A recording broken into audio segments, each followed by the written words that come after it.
kid's too smart to ever learn. Too on fire to feel the burn of desires all around him.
How's it going, everybody?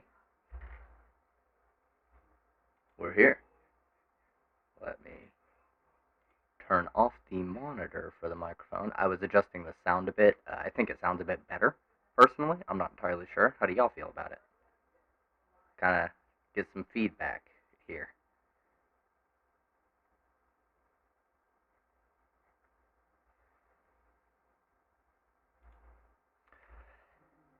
Because, first thing that we need to be covering, the title all kind of wraps into it, each other as a topic, except for Mel.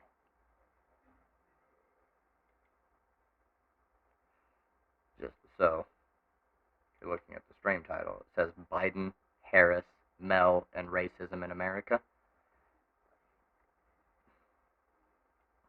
The first two and the last all fit in together.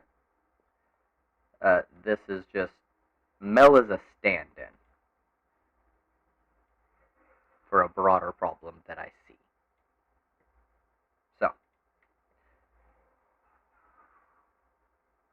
we can get started. Because I've also got some stuff here. Jimmy Dore is involved. He's in the tags, so he gets involved. We have the new SCOTUS ruling for voting rights in Arizona. Actually, I should just find that. Supreme Court, Arizona voter.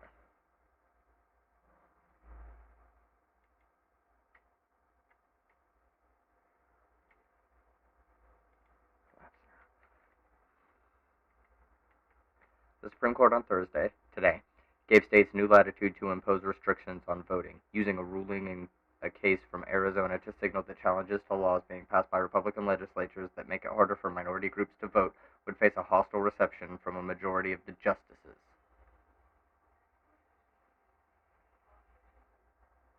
The vote was 6-3, with the court's 3 liberal members in dissent. Of course, it was a very partisan ruling. The decision was among the most consequential in decades on voting rights, and it was the first time the court had considered how a crucial part of the Voting Rights Act of 1965 applies to restrictions that have a particular impact on people of color.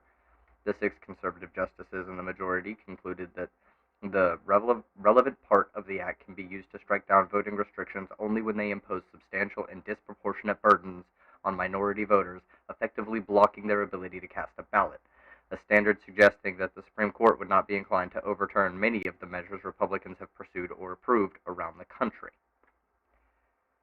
I would like to point out, first and foremost, let's get some eye contact over here.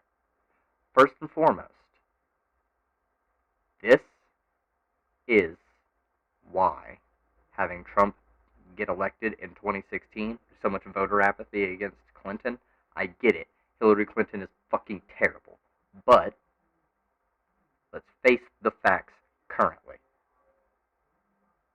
If you were with me like last week or so, I watched a video that was the debate on the election in 2016 between Sam Seder and Jimmy Dore. And Sam Seder asked Jimmy Dore how he would feel about Trump winning if 1, 2, or 3 of the justices died or retired. Trump managed to get 3 fucking justices. 3. One because of a blockage by Mitch McConnell, refusing to bring a nomination up to vote.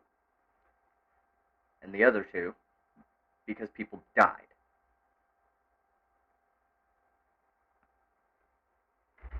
I don't know. Seems to me that there are some actual consequences to elections, because this is a huge impact against people of color.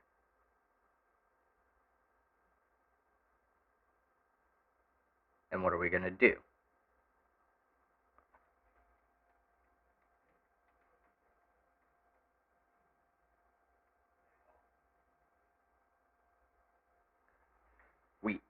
absolutely have to do something to try and overturn this. We have to do something. Anything we can. I don't know what. I don't. But something has to be done. There needs to be huge protests about this. We need to be writing to have it become illegal to do things like that with more legislation, something. Where a state provides multiple ways to vote, Justice Samuel A. Alito, Justice Alito Jr., wrote for the majority, any burden imposed on voters who choose one of the available options cannot be evaluated without also taking into account the other available means. In dissent, Justice Elena Kagan wrote that the majority had done violence to the Voting Rights Act, a civil rights landmark, which I can agree with, to be completely honest. Wherever it can, the majority gives a cramped reading to broad language, she wrote, and then it uses the reading to uphold 2 election laws from Arizona that discriminate against minority voters. Justice Kagan said the court's action was a devastating blow to the nation's ideals. What is tragic here, she wrote, is that the court has, yet again, rewritten, in order to weaken, a statute that stands as a monument to America's greatness and protects against its basest impulses. What is tragic is that the court has damaged a statute designed to bring about the end of discrimination in voting. Fucking true. It is a form of racism, and it's a form of violence. We can't mince it. It's a form of violence. Because harming the ability for minority groups to be able to participate in our elections means that white people are disproportionately able to, and the people who go out and vote disproportionately are Republican voters. What we got to do is get mass mobilization. And also voting, like election day, where you go and place your votes. That we need a national voting day like that.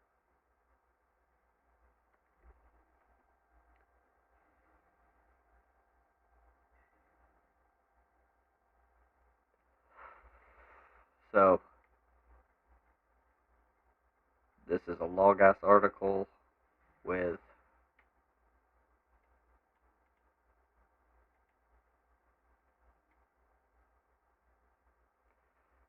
yep, that sounds about right. Okay. So it goes over it fairly well.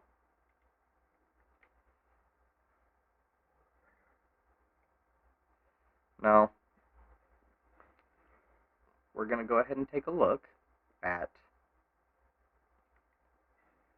white nationalist news. Thank you. No, fuck you. And the U.S. Supreme Court, this is the last day. Is there an actual... We'll see how they cover it. Actually, no, I want to hear the commentators. Let's fucking go, y'all. That they are in session, and they basically have a brand new ruling. Oh god, it's old Tommy Lahren. This has to do Tommy with Lahren? voting restrictions in Arizona. There is a decision, and I believe we have Shannon Bream standing by to help explain to us what just happened, Shannon. Yeah, well, Dana, so there were a couple of provisions that were passed by Arizona as a state law regarding their elections. One of them is this out-of-precinct idea that if you show up and you cast your ballot at a precinct that is not the correct one you were assigned to, you can cast a provisional ballot. But if they eventually figure out that wasn't the right precinct, they will throw out the ballot altogether. The second one was ballot harvesting, whether third parties can bring in ballots from people other than those who actually cast them. And today, in a 6-3 decision, and it splits along ideological lines, as you would expect. The court has upheld both of those provisions of Arizona state law, saying they do not violate the Voting Rights Act. Now, they've sent it back down with some guidance. It's a lengthy opinion, so we're going to look back through it. But for now, they're saying both of those things don't violate Section 2 of the Voting Rights Act. That's big because, you know, right now we have the Department of Justice suing Georgia over its law, over its state elections law. So we're going to dig through this and see if this gives guidance as to that legal fight that is coming. But for now, the justices found that this was entirely within Arizona's power as a state to uphold both of those provisions. The dissent by Justice Kagan is very heated. She there talks about the fact that the founding of our country and democratic ideals were very noble and very strong. But then she goes on to say, but democratic practice is different. She actually says, although the law was written, although the Constitution, the Declaration of Independence was written, you know, to give life to this country, she said for the first century of this country, it basically benefited white men. She talks about how important the Voting Rights Act is to make sure that minorities. Which Justice Kagan is 100% obviously correct. I mean, so far it seems like she is just doing reporting. There isn't a whole lot of editorializing, which Get a chance to vote. She, dissenting along with Justice Sotomayor and Justice Breyer, feel like these provisions in Arizona don't pass that test. So that's our first opinion of the day. We have one more to go, and it deals with the political speech and freedom of privacy and speech with regard to political donors, whether or not California can force different charitable groups, including political groups, to cough up the names of their donors. A lot of people worried, including these justices during arguments, many of them, that that would quell political speech. So that's the next one up. We'll get that in a couple of. which no, it really wouldn't. Let's be completely honest about this. Fuck.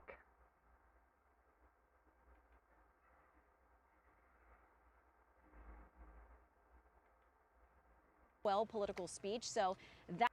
But no, it would not. Enlarge the player. Fucking hell, what happened? Okay. That's the next one up. We'll get that in a couple of minutes, but the first one is in, and we're standing by.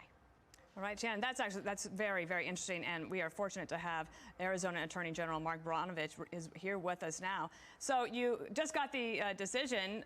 This was all about what happened in your state. Let's get your reaction. Dana, we're very pleased with the result. Thank you very much for having me on. You know, it's not often that a case is not only named after you, but I got to argue that case at the U.S. Supreme Court. And we felt very confident going in that we were right, because the reality is that we want to make sure we do everything we can to make sure every person that's eligible to vote can vote. But we also want to make sure that there's integrity in the process and that people have confidence in the results. And you know, Shannon was just talking about out of precinct voting. A majority of states have the similar laws, and even the District of Columbia. We know that a lot of states have limits on ballot harvesting, and no less than Jimmy Carter said that ballot harvesting was one of the greatest threats to election integrity. So this shouldn't be an ideological issue. This is all about protect. Okay. Jimmy Carter can be wrong? The integrity of elections and making sure that states have the ability to conduct the time, place, and manner of their elections the way they want. And I'm curious, Attorney General, when you talk about these states, we have done these stories so many times about ballot harvesting problems, and Republicans in a lot of states that are controlled by Democrats have the same concerns. Does this give them a leg up in some of these? I wonder why they have those concerns. You've talked about it a lot, and a lot of conservative states play Fox News. I wonder why, if you're constantly blasted by stories about ballot harvesting and bullshit-ass election fraud nonsense, why there might be some sort of concern by Republicans in Democratic-run areas. I wonder. These blue states to be able to take these matters to court as well. Well, here's the deal. Part of the test that we argued at the U.S. Supreme Court was that if you have any sort of law, and even like the DOJ's lawsuit now against Georgia, first of all, it has to have a substantial impact, and that the law itself causes that impact and diminished voting for minority groups. And so, everyone's entitled to their own opinions, but not their own facts. We have to deal in reality, and every jurisdiction is different. What happens in Manhattan, Kansas is different than Manhattan, New York. What happens in Virginia Beach is different than Redondo Beach. And so we have to, under our system of federalism, the states are allowed to enact common sense election integrity measures. It's as simple as that. And what we've seen from the left, even with HR 1 and S1, is... Okay, hold on. I have to do something, and it will require me to turn down my microphone a little bit, because I'm sure you can hear the gunfire coming from my cousin's room.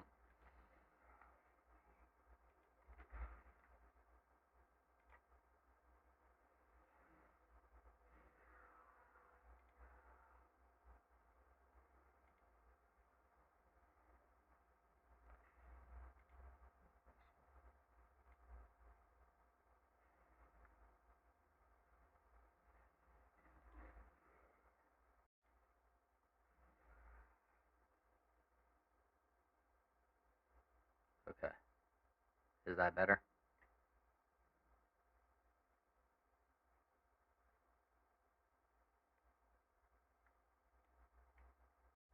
Put it at 7.4.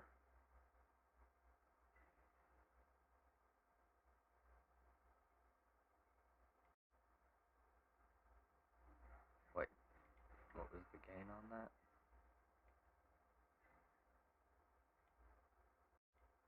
Turn the gain down just a bit.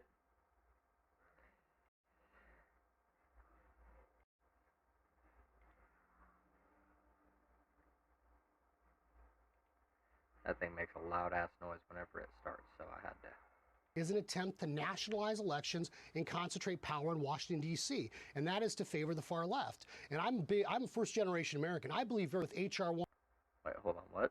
and S1 is an attempt to nationalize elections and concentrate power in Washington, D.C., and that is to favor the far left. No. It expands voting access. What the fuck is wrong with you? You idiot.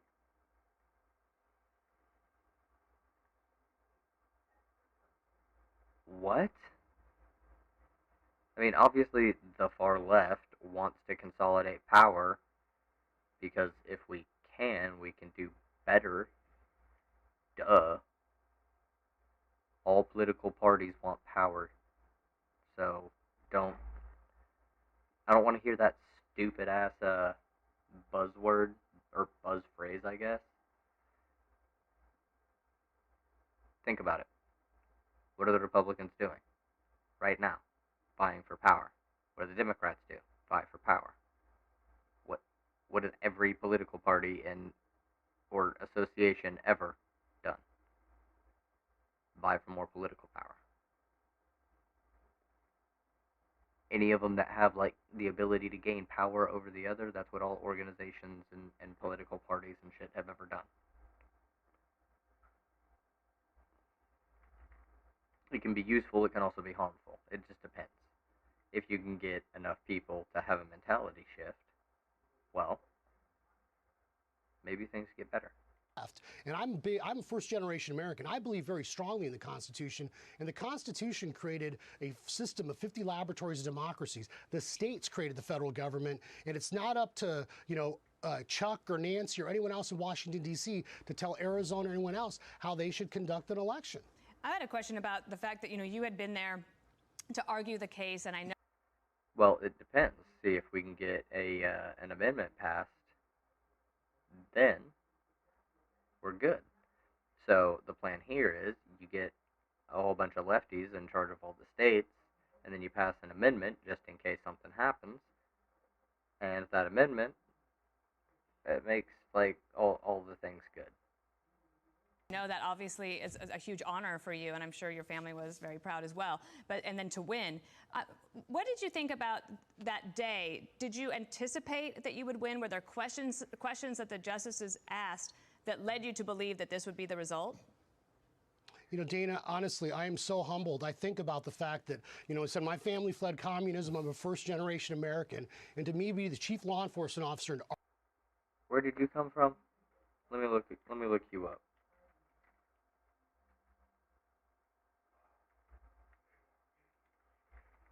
I want to know. Where were you born? Where was your family born, I should say? I need to know. Yugoslavia?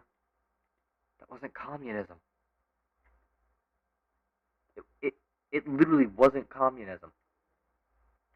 When? Okay, you were born to flee communism. He often notes that his mother immigrated to the United States to flee communism.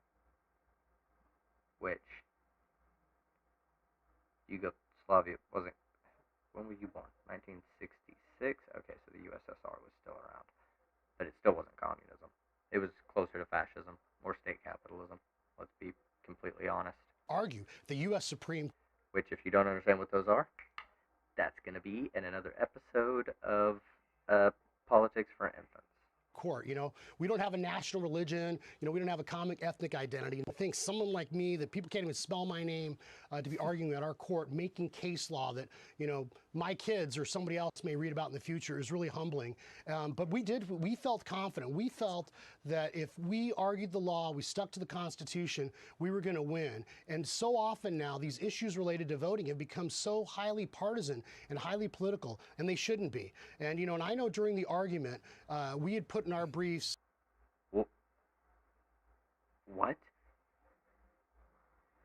Huh. These issues around voting are always so political, and they shouldn't be. It's about voting. Voting is a political act. What are you fucking talking about? Dude. Why?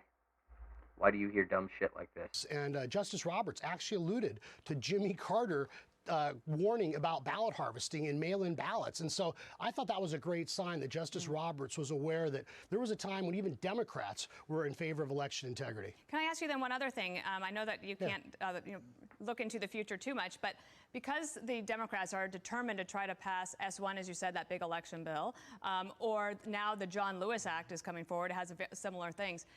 Would either of those laws, if they were to pass, right now there's not the votes, but let's say that they passed, given this decision that we just see today, would those laws actually hold up in the Supreme Court under this decision?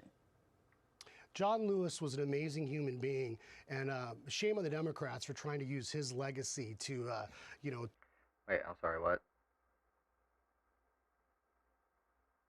What?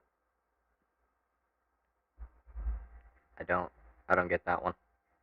Let me turn it a bit. Oh, you need to sit properly, microphone, please. Thank you. Or do anything to undermine voter integrity, because there are a lot of people like John Lewis, and even here in Arizona, there was testimony during the trial from African-American leaders here in Phoenix that said there were people going around saying they were government officials, and they were worried about ballot harvesting, and they were worried that impact it would have on the African-American communities. So the problem, I think, Dane, in this country is that we cannot and we shouldn't always rely on Washington, D.C. solving our problems. I do think that if H.R. 1 or S1 tries to pass, I do think there are serious constitutional questions about it. I do think it's constitutionally suspect. So it's not only a bad idea, I think it is unconstitutional. Attorney. Well, no, it's not. And also, it's not a bad idea. What the fuck are you talking about? Alright.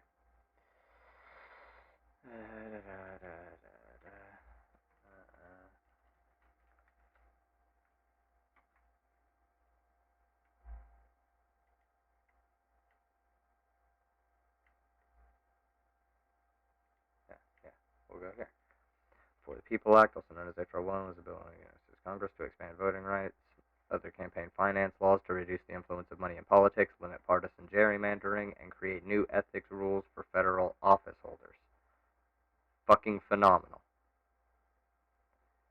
The act was originally introduced by John Sarbanes. How do you say his name?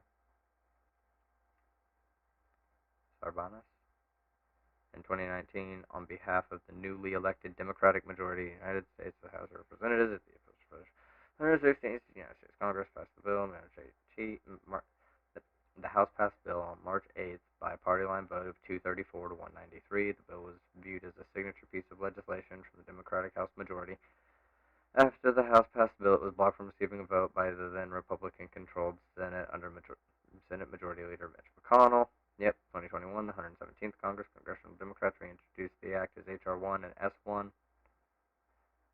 On March 3rd, 2021, the bill passed the House of Representatives on a near party line vote of 220 to 210, advancing to the Senate, which is split 50-50 between Democrats and Republicans, with Democratic Vice President Kamala Harris holding the tie-breaking vote.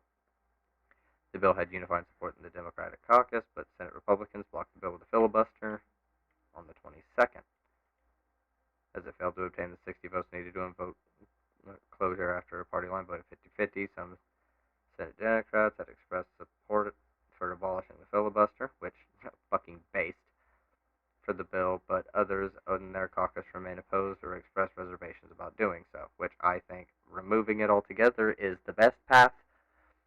Now this is an issue right here, absolutely, that I think we could, if pressed hard enough with other concessions from them, make concessions on abolishing the filibuster. For now, just to be clear, you extract the concessions from them, then you wait a little while, and then you push for it again.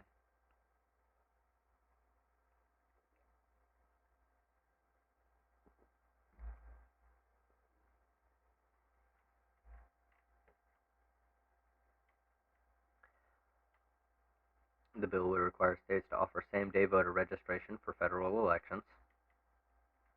Some people turn 18 on that day. Come on. This is just smart. And to permit voters to make changes to their registration at the polls. Okay.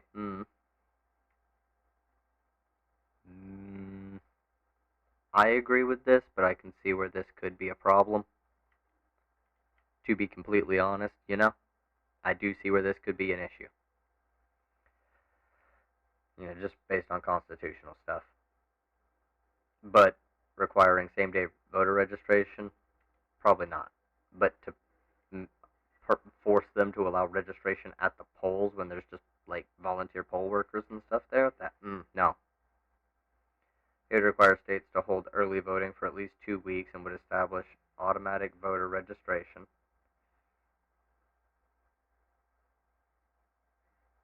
What?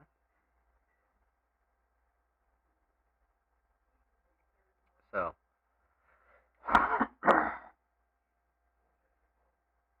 it will automatically enroll people to vote, register people to vote when you hit 18 for individuals to be eligible to vote in elections for federal office in the state.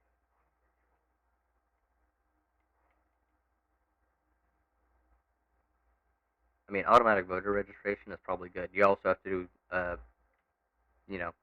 hand out IDs to people. That'd be a thing. European countries do it, and that would allow everybody to vote. Under the automatic voter registration provision, eligible citizens who provide information to state agencies, including state departments of motor vehicles or public universities, would be automatically registered to vote unless they opt out of doing so. See, you can opt out. The bill would also expand opportunities to vote by mail and would make Election Day a federal holiday. I agree with this, and I agree with expanding opportunities to vote by mail. I agree with automatic voter registration. As long as, especially, it has to be paired. It literally would have to be paired with a automatic ID. Like, if your voter registration was able to be used as like an actual just ID, that'd be fine. That'd be fine. The bill would require states to offer online voter registration, which has already been adopted in 39 states and D.C. Okay, but forcing them to adopt things like this could be an issue. This is just stuff that the conservative caucus and shit will push back against, and even some of the other Democrats. Well, I guess it passed the Democrat vote, so, under the bill, states would be required to establish a system to allow applications to be electronically completed, submitted, and received by election officials, and to allow registered voters to electronically update their voter registration information. That'd be nice, yeah. The bill would establish criminal penalties for persons who corruptly hinder, interfere with, or prevent another person from registering to vote. Good. And for voter deception or intimidation. Good.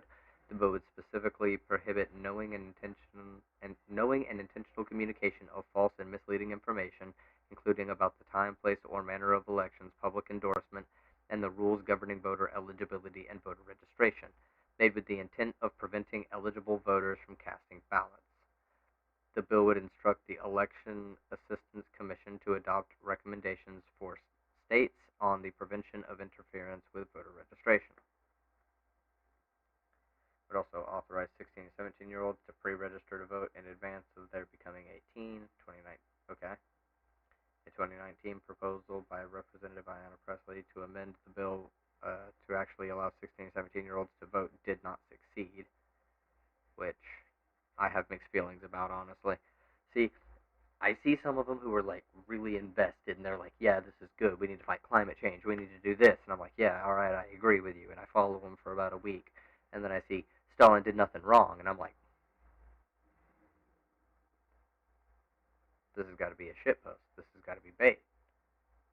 So I click in the comments, and they are unironically arguing that Stalin never did anything wrong, the Holodomor didn't, that it didn't happen, and shit like that, and I'm like, what the fuck is wrong with you? Please. Just stop. Just stop. Don't. No. Log off.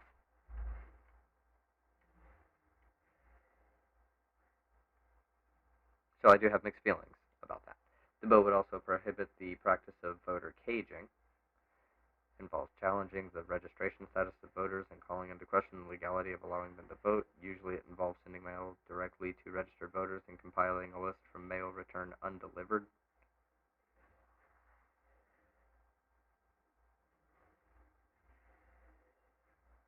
Undeliverable mail is seen as proof the person is no longer... Okay, yeah.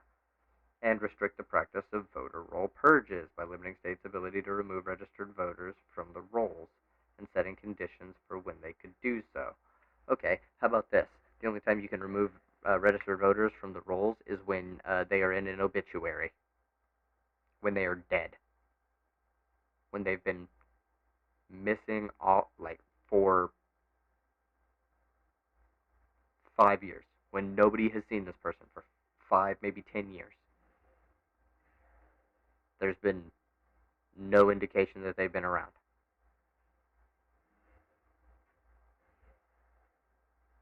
If they move from your state as well.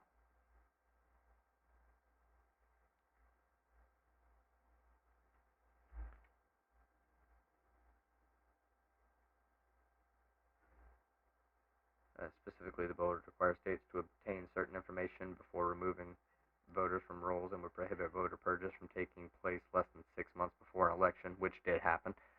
The bill prohibits any person from communicating materially false claims meant to prevent others from voting 60 days before an election and compels the Attorney General to correct such misinformation.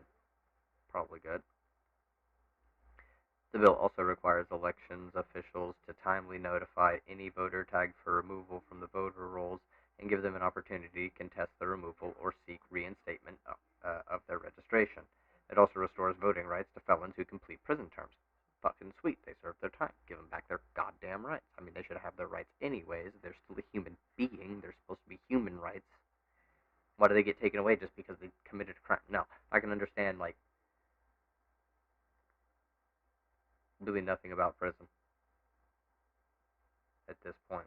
The more I know about prison and the more I hear about, social workers being able to deal with this shit way better than police and prison. I mean, there's some, really, really, really broken people that just, Dahmer could not be rehabilitated. There are people who literally cannot be rehabilitated. but they're very, very few. We don't need all these prisons.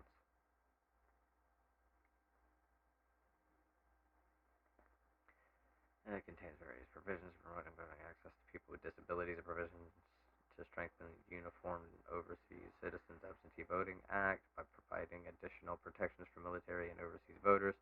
To ensure compliance, the bill would require all states to send uniformed service and overseas voters ballots at least 45 days before a federal election, provided a request was received at least 45 days before the election. Requires states to use and pay for express delivery and return of ballots if they fail to send ballots to uniformed and overseas voters by that deadline, and extends the guarantee of state residency for voting purposes to all spouses and dependents of absent service members. Current law extends the guarantee of residency only to service members themselves. The bill would create a cause of action, allowing the Attorney General or a private party to sue if a state violates these provisions, and would require states to send reports to Congress documenting the availability of absentee balloting for service members and overseas voters, how many ballots were transmitted, and how many were returned. The bill would also create a congressional task force on voting rights in American territories. So it's got election security stuff, campaign finance reform, voluntary public financing for campaigns, matching small donations at a 6-to-1 ratio. Money would come from a new Freedom from Influence fund under the U.S. Treasury, which would collect funds by charging a small fee assessed on criminal and civil fines and penalties or settlements with banks and corporations that commit corporate malfeasance. Okay. The bill also raises the limit the National Committee of a political party can spend on a political candidate to $100 million. That's a lot of money. Ethics. Publicly disclose their previous 10 years of income tax returns, so it would be a law. The bill would also eliminate the use of taxpayer money by members of Congress to settle employment discrimination claims. Okay. By requiring members of Congress to reimburse the Treasury for any such payments. Another part of the bill would require the Judicial Conference to establish rules of ethics binding on the Supreme Court of the United States, the only court in the U.S. without a binding canon of judicial ethics. Which it fucking should. Oh, hey, here's the highest court in the land. All these other courts have to have a code of ethics and conduct, and the Supreme Court, the highest court in the land? Nah, fuck it. Everyone else does. The ultimate for the not for me.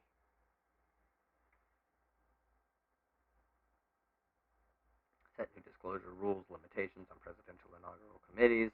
Inaugural committees would be barred from taking money from corporations, and a contribution limit to inaugural committees of $50,000 per person who would be imposed. Under current law, there is no limit. Contributions of more than $1,000 would have to be disclosed within 1 day, and the use of funds donated to the inaugural committees would be restricted only to use for inaugural events and for charitable contributions. Seems fucking solid.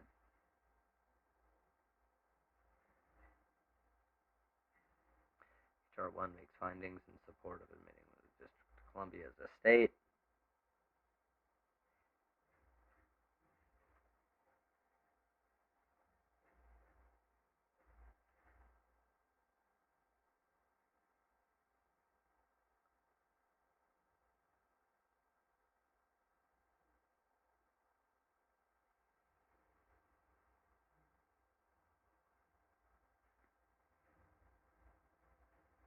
You know, this is something to go back over, just because there's some stuff in here that you it kind of goes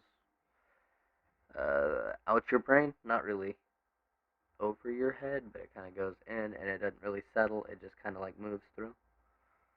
That's just what it does. Section 1. Full faith and credit. Full faith and credit shall be given in each state to the public acts, records, and judicial proceedings of every other state, and the Congress may by general laws prescribe the manner in which such acts, records, and proceedings shall be proved and the effect thereof.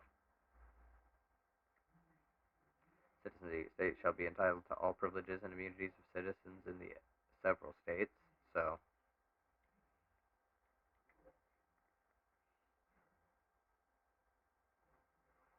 extradition of refugees, of fugitives, not refugees, extradition of fugitives. A person charged in any state with treason, felony, or other crime who shall flee from justice and be found in another state shall, on demand of the executive authority of the state from which he fled, be delivered upon to be removed to the state having jurisdiction of the crime. So they can just move, if you try and flee, you get dragged back.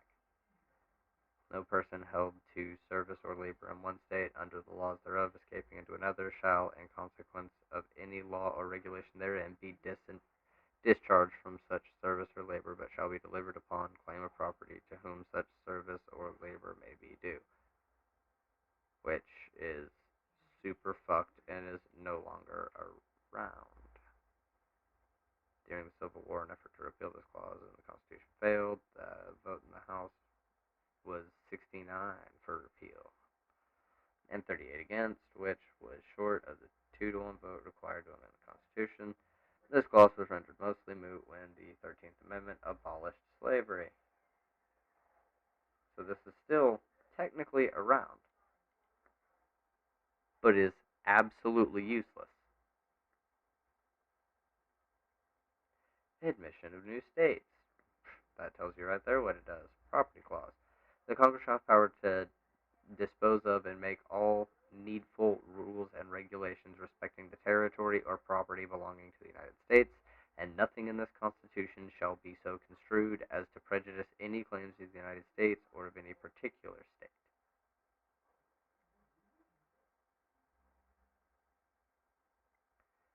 Republican government shall guarantee every state in this union a republican form of government.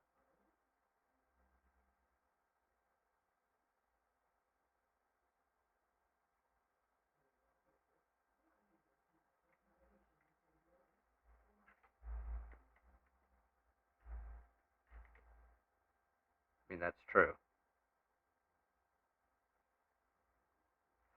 See, if you look over some of the philosophical things that people were using to create, like, the foundation for the American government, there was a lot of philosophy that had to be read. I mean, they had to know about, like, Hegel and Kant and Locke and shit. They had to be reading all of that, which some of it was coming out at that time.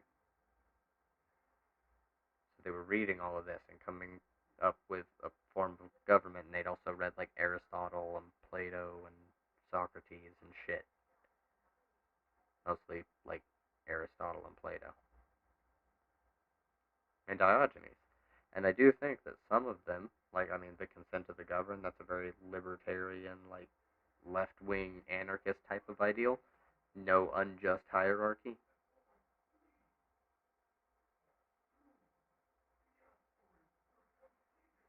Which mandates symmetric federalism.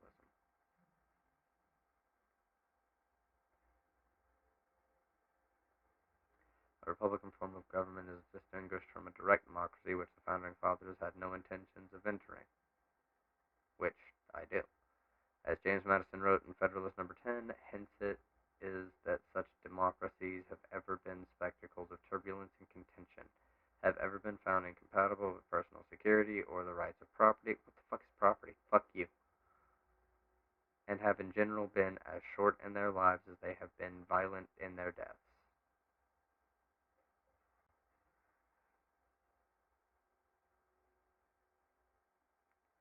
Our Constitution was the old royal charter established in the 17th century. By 1840s, only 40% of the state's free white males were enfranchised.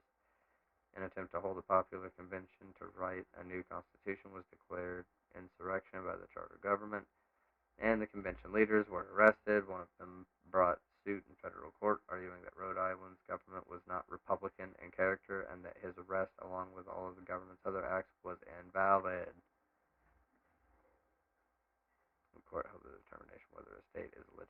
Republican form is guaranteed by the Constitution is a political question to be resolved by the Congress. In effect, the court held the clause to be non-justiciable.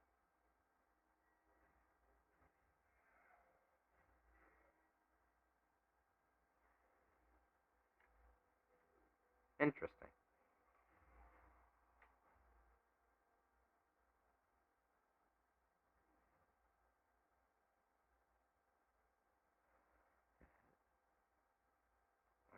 In Pacific States, the utility company challenged an Oregon tax law passed by referendum as opposed to the ordinary legislative process. Oh, okay. The utility company claimed that the use of referendums as a form of direct democracy violated the Republican form of government clause, which prohibits only a representative democracy. The court rejected the challenge, finding the challenge to have presented a non-justiciable political question that only Congress can resolve.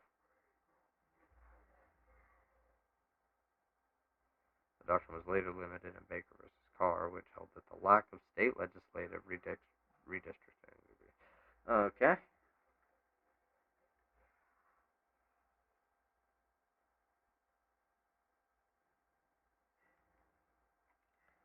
Interesting. And then protection from invasion and domestic violence. And the United States shall protect each of them, the states, against invasion and on application of the legislature or of the executive when the legislature cannot be convened against domestic violence. Section 4 requires the United States to protect each state from invasion and upon the application of the state legislature or executive if the legislature cannot be convened from domestic violence. This provision was invoked by Woodrow Wilson during the 1914 Colorado coal strike. Wilson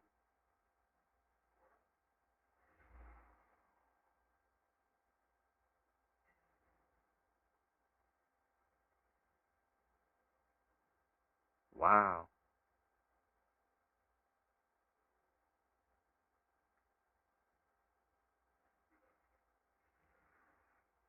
You're a piece of shit, dude.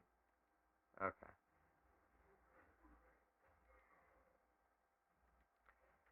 So does this look really all that bad? It kind of like, limits political gerrymandering, the partisan gerrymandering thing. Number of federal elections commissioners, and then there's like reactions and shit. So overall, it is very broad. I can see some contentions that the Supreme Court might uphold if brought forth by a Republican.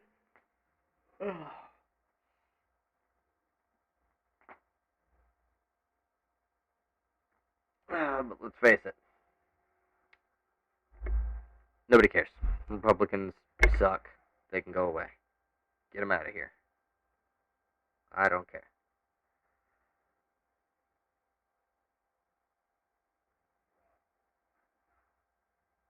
Did I ash in my drink?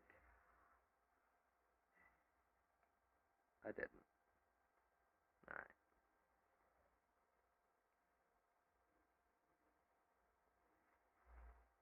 Let's go over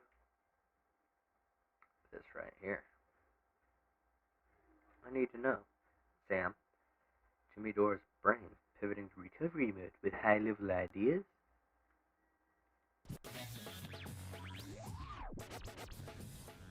Jimmy Dore has a video called mainstream media hit piece on YouTube disagreeing how it radicalizes people, which we know it's true. Dore knows it's true. This is the guy that interviewed Caleb Kane, but that's when he censored Sam's name. Dore's in the same company as Crowder, Rubin, and other people that won't mention his name. Hell, Dore just backed his idea about talking to Boogaloo Boys. He just had his Dave Rubin moment, saying how he just wants to talk about ideas. And it's not just Dore. There's many others that lie about. Did he bring up the Boogaloo Boys again since early January? Yes, go on. Did he? Oh yeah, that's another thing. Why the fuck is he talking to the Boogaloo Boys? Did he say something? Okay, so they're just gonna discuss that, which I don't need to know. I don't. humidor is fucking dumb.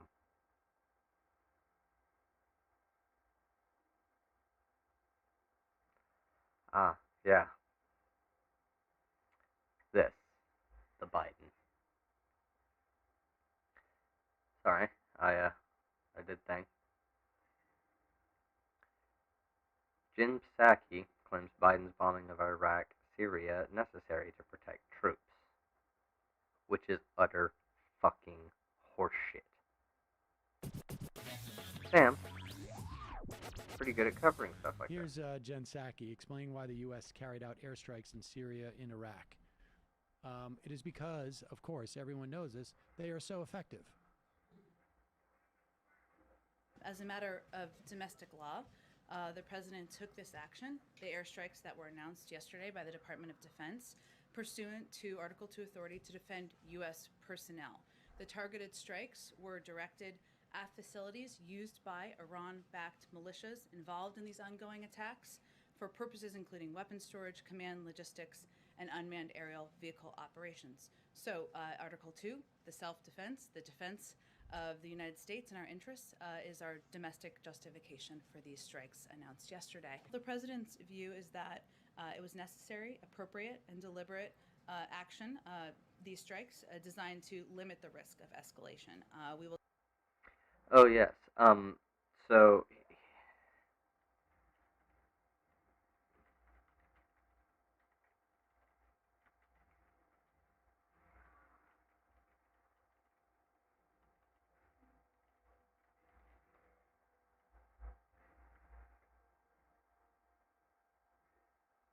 true. Let me see if I can.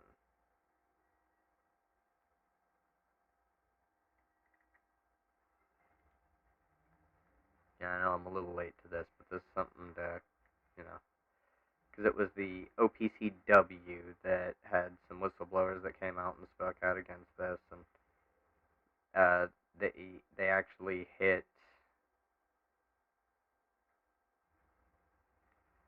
on said by by militia factions, Iran-backed militia factions, including Kataib Hezbollah and. Okay, so they hit people that they were, that were fighting ISIS.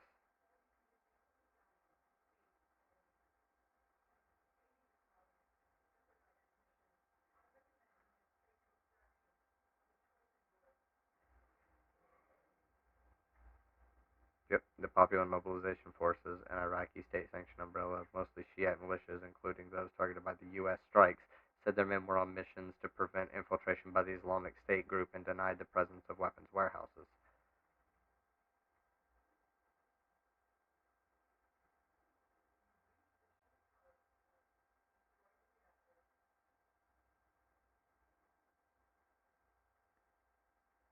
Look, yeah, everybody is now just pointing fingers at the U.S. and saying, you're just trying to destabilize the region. You just want eternal war here. You either want that or complete control of the region, which eternal war there would be complete control of the region. That would give the fascists more power. They'd be able to have more fighting power. As far as like political, totalitarians thrive under war. It's a little ridiculous, you know?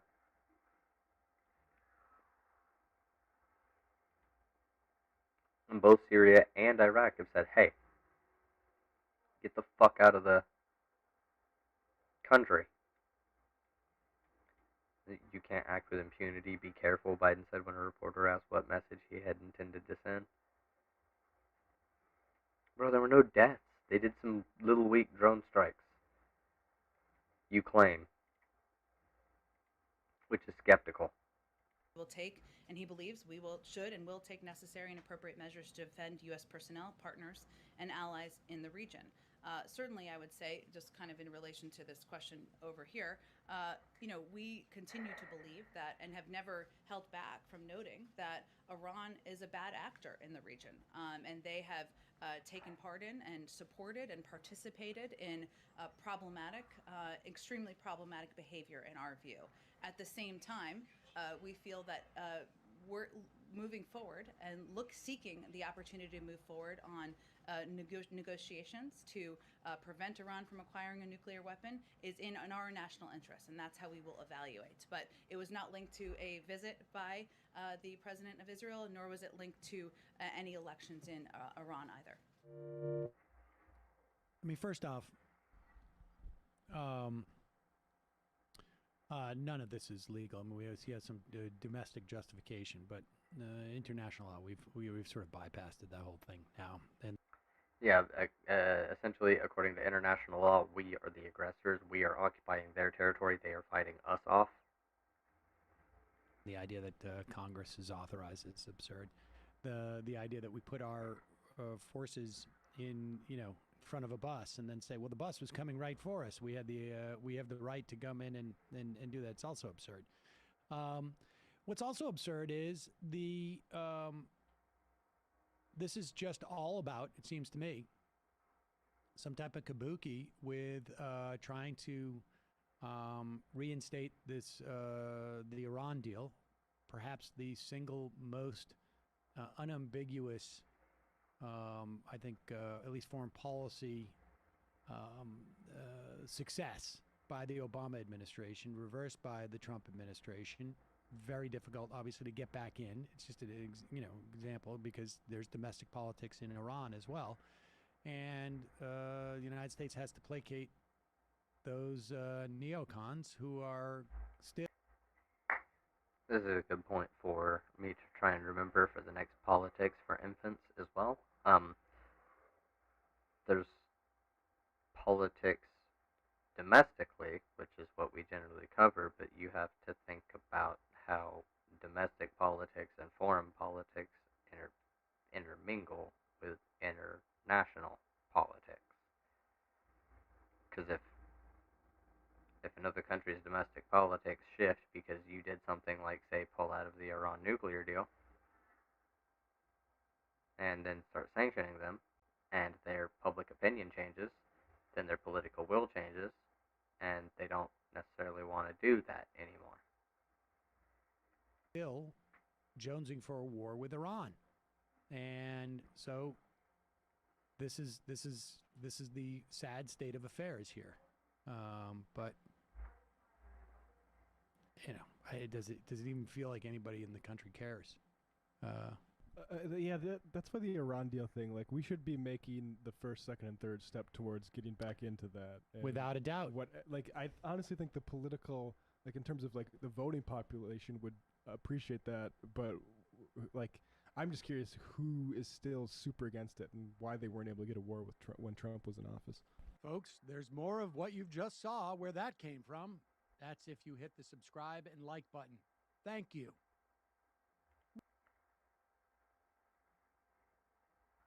Oh, yeah. Donald Rumsfeld. He died. Best thing he could have done. Fuck him. Wait, if I do this. Yay, I can see both now. Because I don't need my webcam, which is literally sitting right here. Do you see my mouse? It's sitting right here.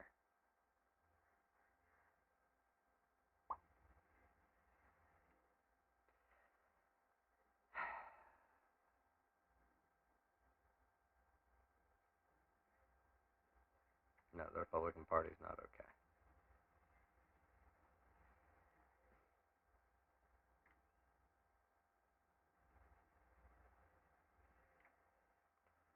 Wait. Who is this? I have to know which dopey InfoWars reporter this is. But we have to cover things. So, Biden, he wants to bomb other countries. That's just what it is. That was not a very valid foreign policy move. I've heard even Social Democrat Dylan Burns, who's already done like foreign policy work. I mean, I'd trust him on foreign policy more than anybody else, to be completely honest.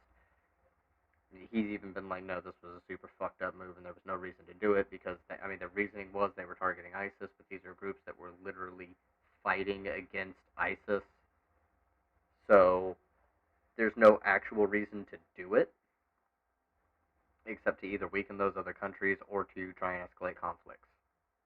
That's all it is. So Biden is making bad moves, probably based in racism. That's what do you know, tying it in. And Kamala Harris is supporting this. She kind of eggs this on. I don't know why. So Biden is doing some bad, like fucking bad. And if you weigh it against the good, he's coming out now at this point like 40% good, 60% bad. It's like a backslide. He's proposed some good stuff. I mean, a lot of his executive orders, pretty much all of his executive orders that I've gone over so far have been pretty good. But then he does stuff like, bomb Middle Eastern countries and keep kids more in cages and,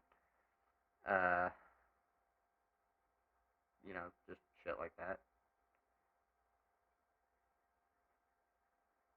And then Kamala Harris going and telling other countries, don't come to the U.S. Pretty bad. I mean, even using COVID as an excuse, it's like they're not doing any better there, alright? So, I don't know. And then Kamala Harris's history of, locking up kids, disproportionately going after black kids for, drug possession and shit. It doesn't look good. It's really bad, actually.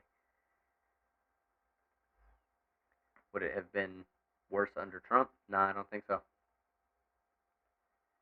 If we had gotten enough people to vote for, Bernie, we'd be in a much better position. Or if we'd gotten people to vote for Howie Hawkins, all the people, once Bernie lost, if everybody who was going to vote for Bernie if everybody who managed to get Bernie, vote or wanted to vote for Bernie, but he lost in the primary. When it came to the general, if you were able to convince even 2 people you knew to go and vote for him as well, to vote for Howie as well, we might have been able to get Howie Hawkins. Because, they can go and convince a person or 2, and that chain may go on 2 or 3 times, and that's, it's not that many, but yeah. Right, so. I don't remember which InfoWars reporter this is. It could be fucking Spaghetti Hair. Old. Is it that old? Oh, this was a But funny it's clip. but it's a funny We clip. didn't get to this before. Okay. But it's relevant in particular because this was an InfoWars. And where was this? Austin, South by Southwest, I think. Okay. So this is at South by Southwest. InfoWars had gone out trying to find some Bernie Sanders supporters to mock. They must Twitter press. Yeah, I am. What do you like about him? That he's a socialist. Why is socialism good? Are you like, I don't really want to do this. What is this for? We're asking people why they like Bernie Sanders. For InfoWars? Yes, we are InfoWars. I think he has a lot of integrity. I like his value system. I like what he stands for. Exactly what values? Eating the rich. Eating the rich. Well, are you aware that Bernie Sanders lives in $3 million homes? No, I was not aware of that. Yeah. For the rich, but Bernie Sanders isn't actually rich. And are you aware? I'm going to ask you something. So if they're about eating the rich, why do you think so many of the 1% support socialism? Is that true? It's very true. Like who? Well, for example, you know Venezuela, right? Heard of it. A majority of the country is currently eating rats while their politicians. Oh my god. This can't be. Is this Caitlyn Bennett when she worked at InfoWars? I don't think so, because this doesn't sound like her. And the hair's not spaghetti. And the facial structure seems a little bit wrong. I do not think this is Caitlyn Bennett. But this.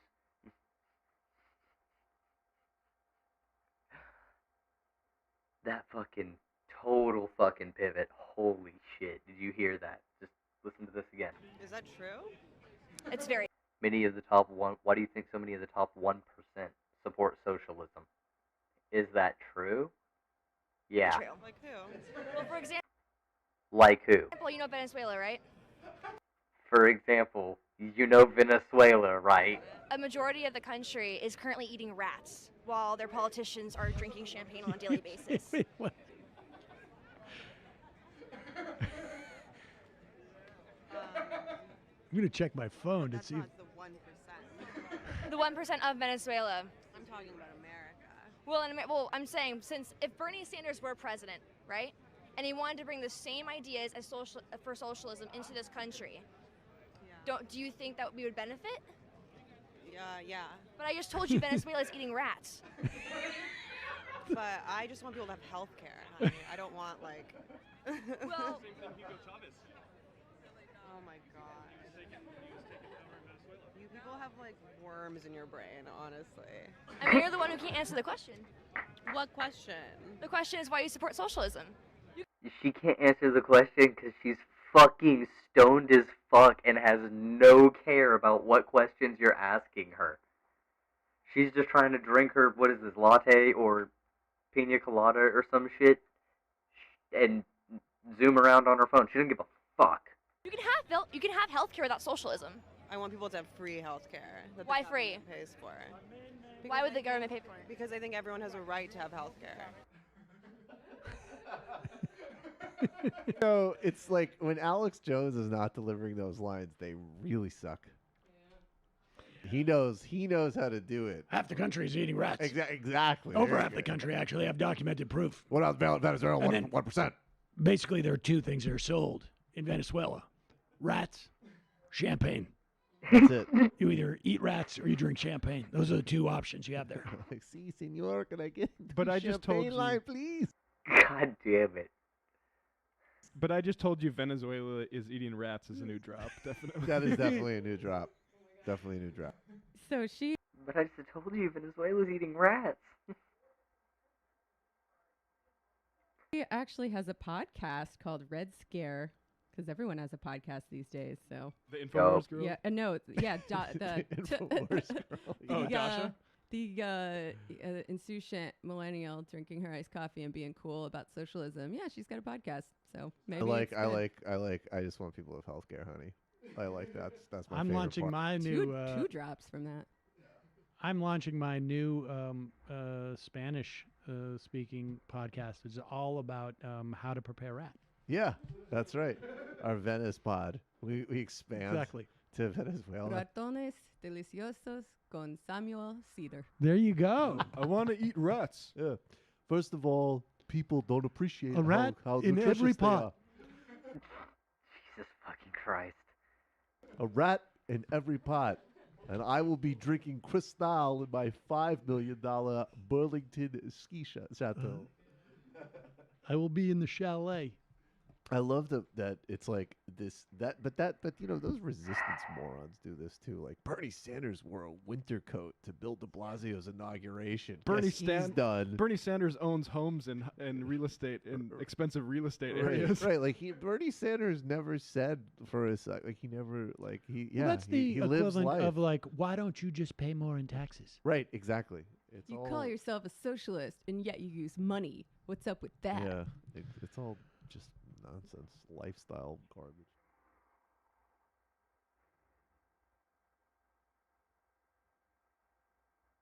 What?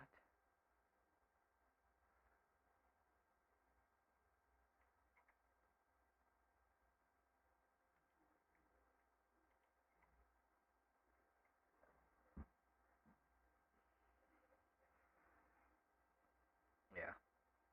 Donald Rumsfeld did die. Best thing you can do. I cannot make an 8-minute video on Donald Rumsfeld dying. I don't care. Actually, I do care. I'm glad about it. Fuck him.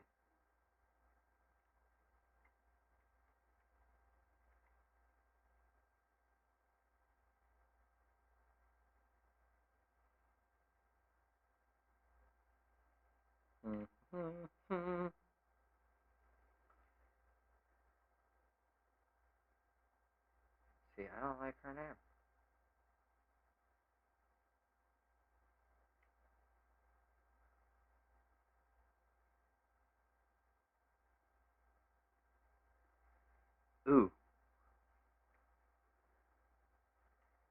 love watching homophobes and stuff get taken down. Trigger warning for, homophobia and violence. They're like, this dude? Is that? Yeah, this is where they're telling me about homophobe guy. What did you say? I was like, oh, well, let's have him get kicked out and not you.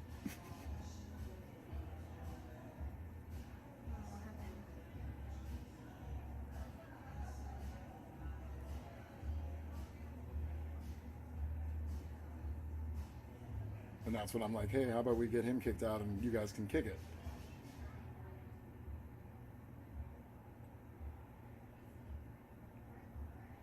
And here comes homophobe. Looking for him. Where the fuck is he?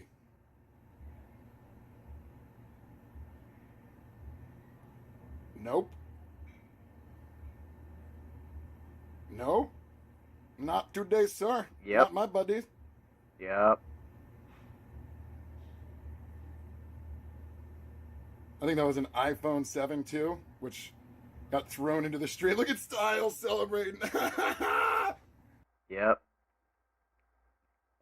Absolutely deserved. Love to see it. I know it's old, but when I come across it, love to see it. And I've been watching a lot of Charlie over here.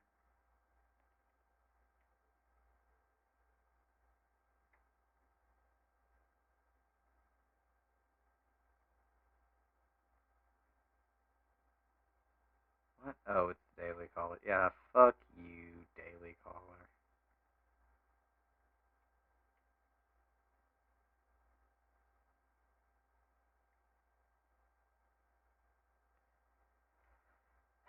I don't know if I can trust Kyle after hearing his whole equivocating the sexual harassment that Anna faced by Jimmy Dore, with Jimmy Dore doing other shit.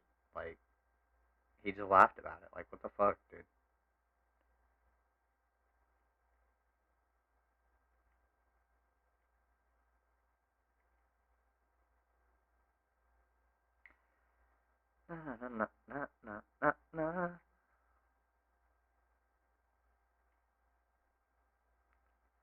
Call for an uprising is terrified of furries. Oh, I'm sure.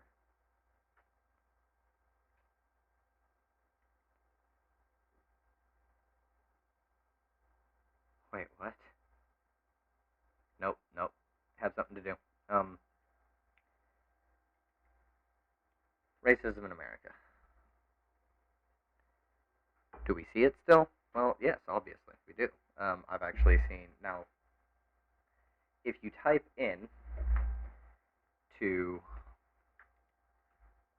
here, in word Karen, I'm sure it will pop up. Wait, what?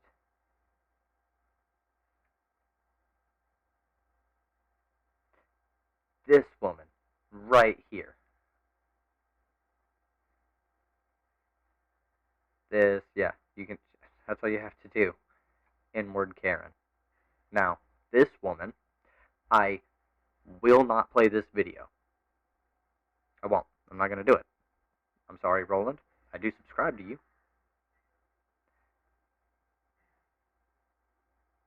But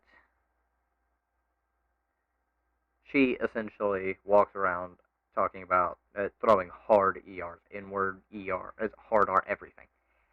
The whole nine about how if the law didn't prevent her from doing it, she would kill all black people. That is what she said. Just screaming it at some black people.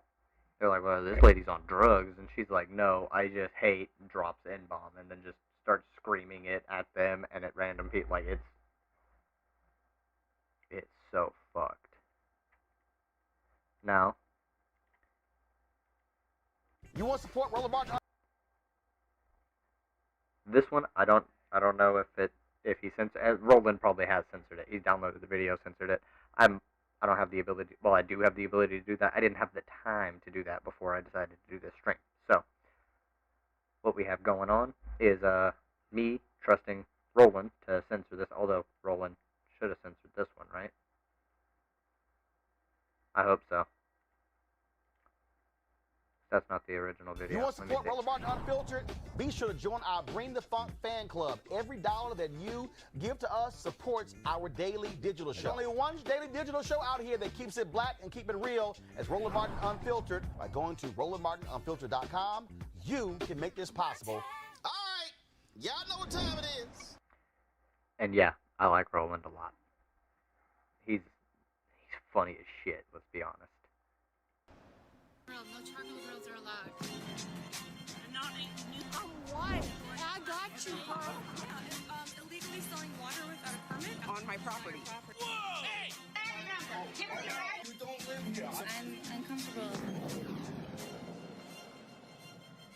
All right, y'all. Last week at a CVS in Los Angeles, a white crazy. Cops, crazy ass white people, call like a crow and then pee. Says white woman lost her damn mind. Press play. Rolling. Oh geez, he didn't. Damn it, Roland. Okay, yeah, he didn't. He didn't censor it at all. And she screams, "Well, I guess we're already this far in." Yeah, she's on drugs or something. No, I'm totally. I just hate niggers. Babe. Fuck you, Babe. Babe. We're calling the cops on you because you're disturbing everyone in here. Babe. But the law says I can't kill the nigger. Babe. If the law didn't say that I couldn't kill the nigger, call me now. Yeah, see? Where's my license plate number? Nigger.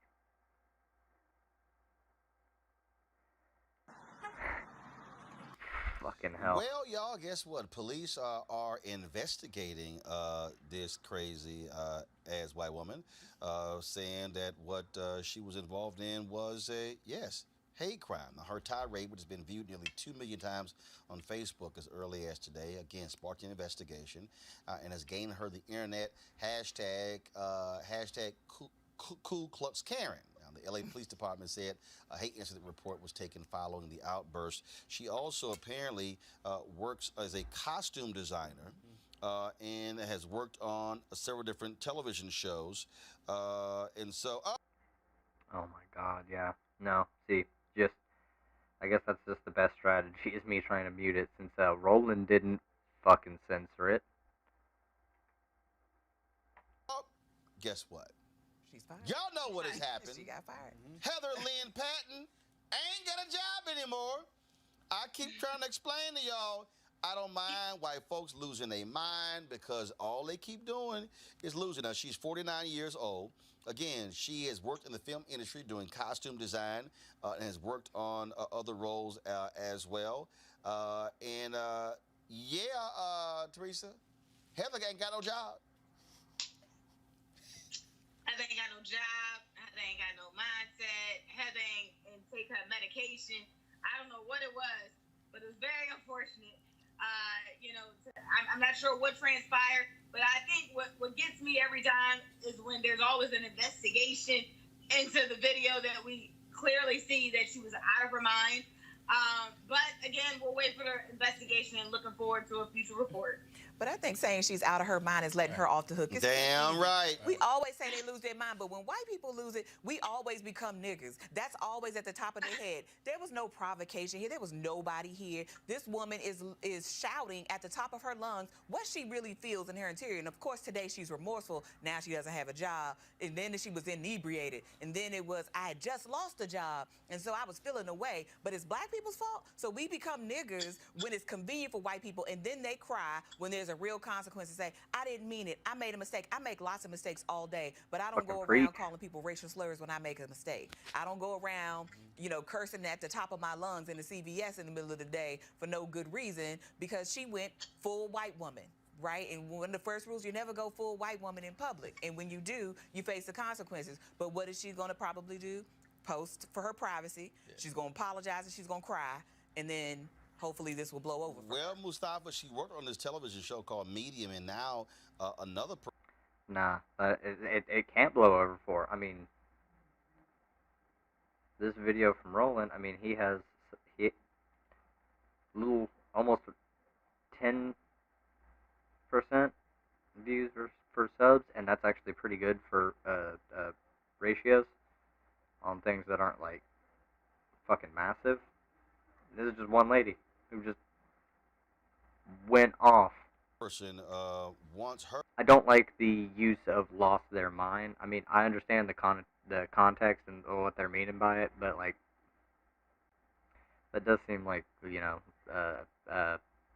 kind of damaging to people who have like mental illness. Her removed from Local 705. Sarah DeSago Orrego says she called for other union members to file complaints against her to request her expulsion from the union. Hit them in the pockets.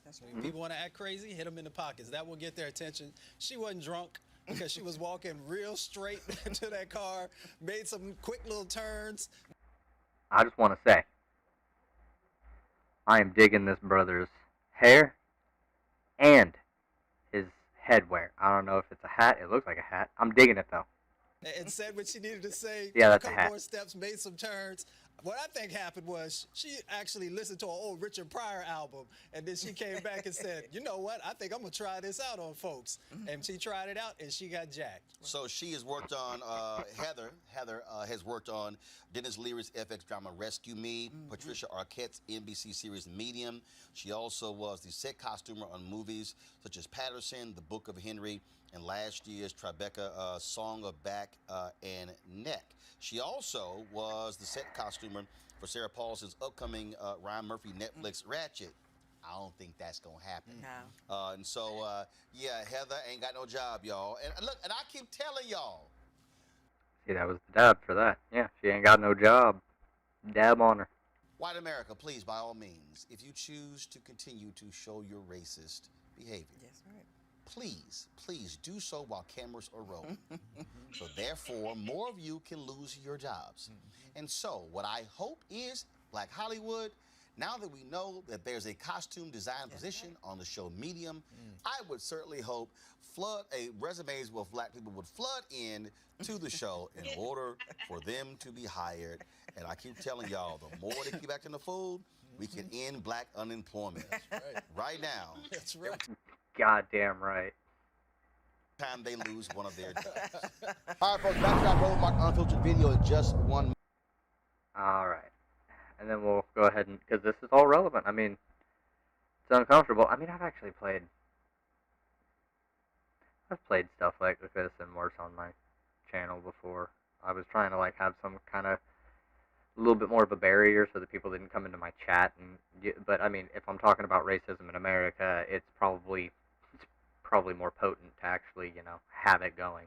Now there is something I want to do real quick, so let me do this.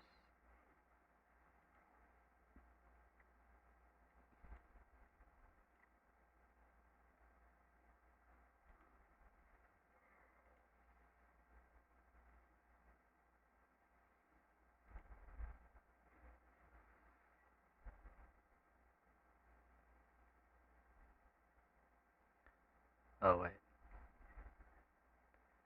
it's already in there? Really? Can you hear? Unfiltered. Okay. Sweet. So I have that actually set up. Good shit. Be sure to join our Bring the Funk fan club. Every dollar that you give to us supports our daily digital show. There's only one daily digital show out here that keeps it black and keep it real. As Roland Martin Unfiltered. Support the Roland Martin Unfiltered daily digital show by going to RolandMartinUnfiltered.com. You can make this possible. All right. Y'all know what time it is. No charcoal grills are allowed. I'm white. I got you, huh? Illegally selling water without a permit on my property. Fire. You don't live here. I'm uncomfortable. Like literally the beats are fire on this. So we ran up against another Karen Gregg in a convenience store. And let's just say Reese, she got a little bold. She got a little loose with the language. And Erica, let's just say she met Layla Ali. I'm not here. My husband is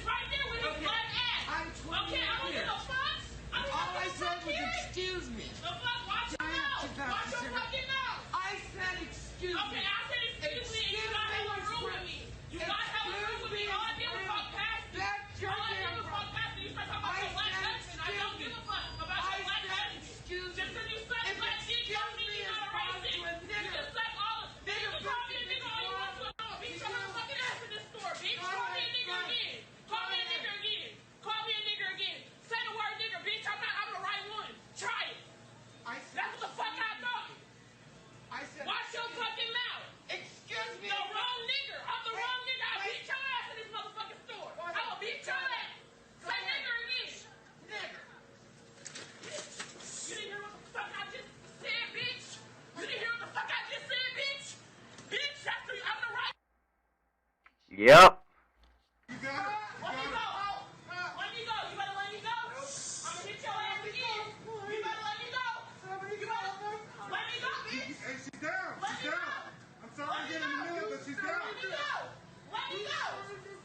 Yeah, no, I mean, I don't care if she's on the fucking floor. She's still holding on. Like, fuck off. Let her go. Bro, you need to back up.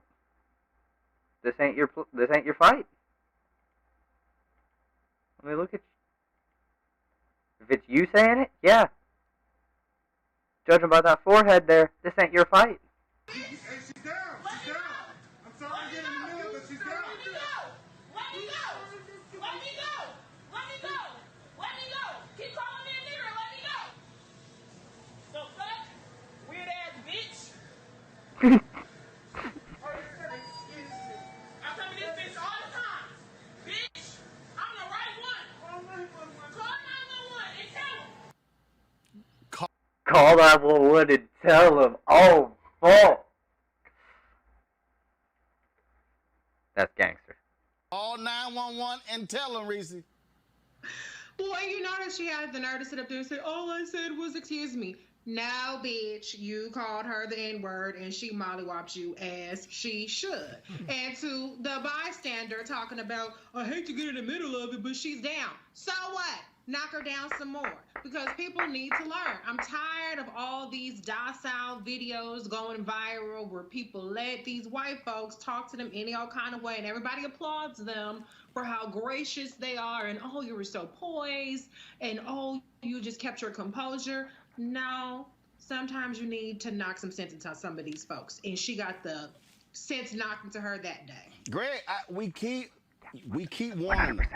Y'all gonna run up against the wrong one, and it ain't gonna end well.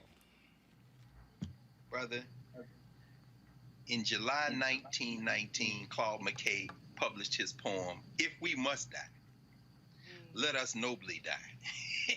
And when she says, call 911 and tell them, she's saying, you crossed the threshold where I don't even care about any consequences. Call whoever you want. And like you said, like we've been saying now for years at this point, you've been running crazy ass white people. She said the thing we always say, one day you're going to roll up on the right one. She said, I am the right one. Right. I mean, but there's so much going on in that video, brother. I mean, the irony. I hate to cut him off, but this is literally the video of how I found Roland's channel. And I mean, if it says anything, I mean, it was last year, but come on now. He's here, this white woman is with a mask on. Here this sister is without a mask on. And you're looking at this, and so when she hits her, the whole thing is triggered by that white woman standing there, and you can see the wheels turning in her mind. Am I going to make a stand for my white nationalism and call this woman the N-word one more time? And when she finally decides to do it, she gets squared up and gets that two-piece, bang, bang. And like when the man says, she's down, that sister right there has not only put herself in danger, but I'll end with this. Like Claude McKay, when he wrote If We Must Die, it was during the Red Summer, brother. The big conflagration that happened in Chicago that summer, the race war that took place in Chicago, it is attested that they were throwing rocks at a black kid trying to swim in the river in Lake Michigan, and they start throwing rocks at him, and next thing you know, everything sets off. It might be a fist fight like that sends this country up in flames, brother. That's how close we are. Absolutely. So y'all better back up. All right, folks, back to that road, my Yeah, I mean, y'all, like, there's so many of them. This is all I have to do.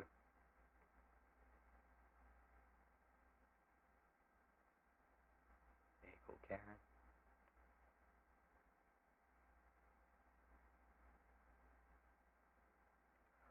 What?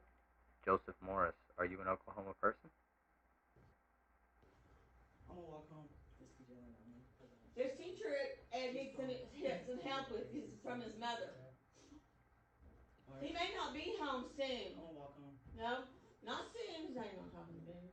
Anybody? I'll let you know, alright? I'll let you know. So maybe I'm gonna have to kick you up because I'm keeping you here. Nah, bitch. Jesus Christ. So right over there. Hey, don't do it. I didn't touch you. Hey. Better watch the fuck out. You better watch out. Don't you hit me. You don't hit me. I don't have you. I have your back. Don't get twin. Good Lord. Ma'am. You over there. Lucky I haven't touched you yet, motherfucker. I'll knock your ass out. You know what? Only once. But I come visit you at Judy. Really? I'm not hitting anybody. You're the ones wanting to hit. You're not gonna hit me. Shit. No, why should you touch me, nigga? You better get yourself over there. Do it. I asked you, I said, what would happen if I said it? Right? And so, you didn't think it was okay? Oh my God. Hold please. Hold please. I'm calling him right now. Nah, he's taking it easy on your ass. Fuck you. Fuck you, you white ass bitch. Wait a minute, but you... Get out of my way. Get out of my way. She wants to I'm going home. I don't want to do with this. I will call... You, no. Okay. I'm sorry. If your skin is reflective like this, you sit the fuck down. Hey Siri, I'm calling the police. Okay. Oh my God, I'm there. I'm there. Oh my God, come here. An Oklahoma teacher was placed on administrative leave after... Absolutely. You have... Wait, that was now?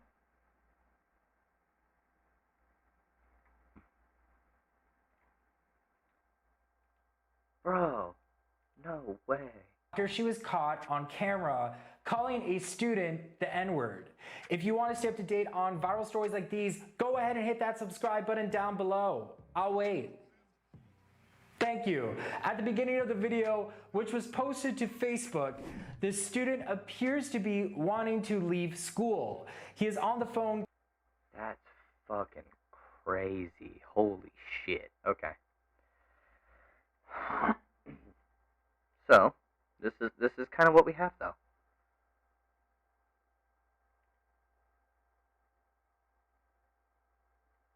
Okay, we watched that one.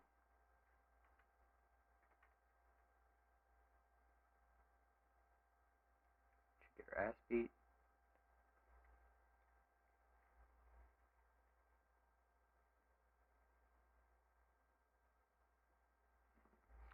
Facebook is showing signs, extremist content signs, which, you know,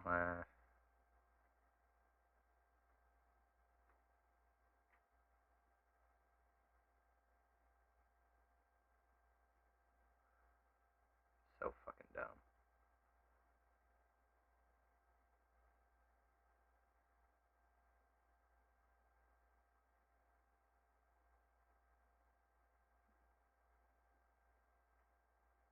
Yeah, good. Fuck you.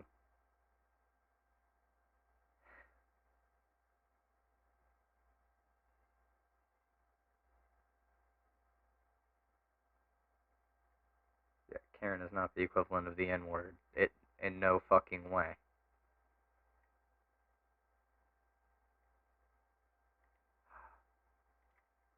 We get to see.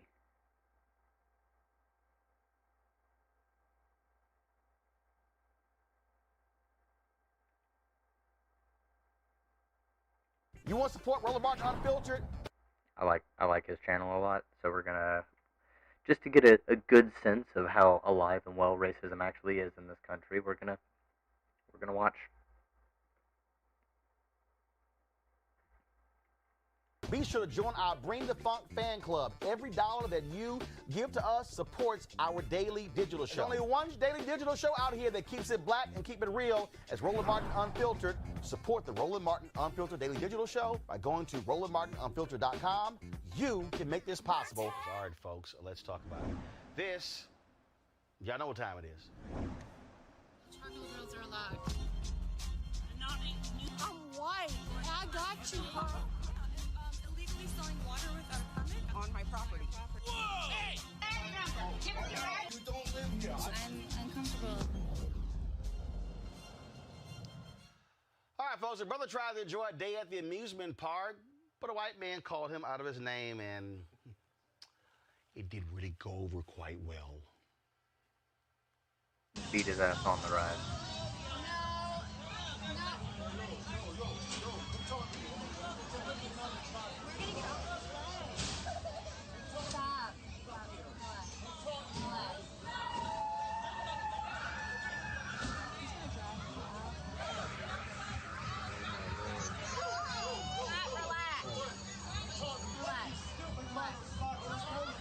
Let's get off.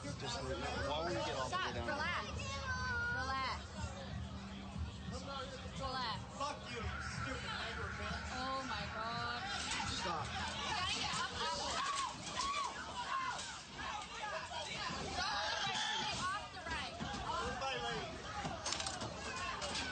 Should have beat his ass.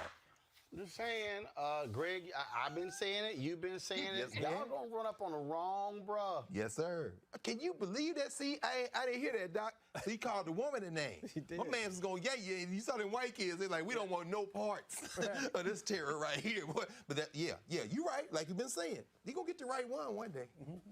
I don't know when they're gonna learn, Erica. I think today might be a day that they start learning.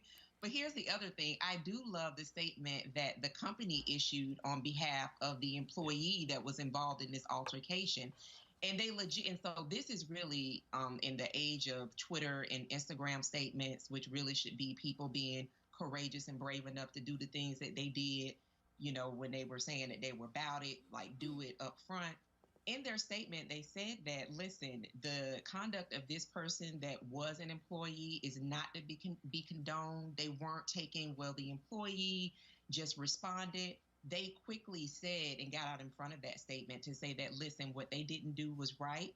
And so what we did was we terminated this employee, and we don't tolerate that. They considered their 124 year history ahead of kind of saying, well, we're going to investigate and we'll be able to make a decision later. So kudos to this company for coming out in front of this statement and making a declaration that, you know, this man did what he needed to do to protect his family, and anybody that agitates and works for us will be dismissed. All right, folks, back to that road mark on the video in just one moment. All right, so a lot of y'all are always asking me about. All right, I'll be back. I mean, I'm gonna take a break anyways, but we'll be discussing more when I come back. Oh, there he is. Oh no, Sam Cedar, what a fucking nightmare. Oh no, Sam Cedar, what a fucking nightmare. Oh no, Sam Cedar, what a fucking nightmare. Oh no, Sam Cedar, what a fucking nightmare. I always respect people who enter into the arena and do anything you can to avoid the debate. Come on, man. No idea that you were taking your show up early last time. I had no idea this was going to happen. Oh no, Sam Cedar, what a fucking nightmare. Oh no, Sam Cedar, what a fucking nightmare. Oh no, Sam Cedar, what a fucking nightmare. Oh no, Sam Cedar, what a fucking nightmare. I always respect people who enter into the arena. Seems that Eden Crowder had gotten some cold feet, so I don't think he's coming. Why is that? I would love to ask him myself. He's not even answering anymore. Oh no, Sam Cedar, what a fucking nightmare. Oh no, Sam Cedar, what a fucking nightmare. Oh no, Sam Cedar, what a fucking nightmare. Oh no, Sam Cedar, what a fucking nightmare. Oh no, Sam Cedar, what a fucking nightmare. Oh no, Sam Cedar, what a fucking nightmare. Oh no, Sam Cedar, what a fucking nightmare. Oh no, Sam Cedar, what a fucking nightmare. I had no idea this was going to happen. I thought Ethan was a stand-up guy.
All right, hey nerds. I'm going to be back. We're gonna go get some food, and yeah, we can discuss stuff while I eat and stuff. Yeah.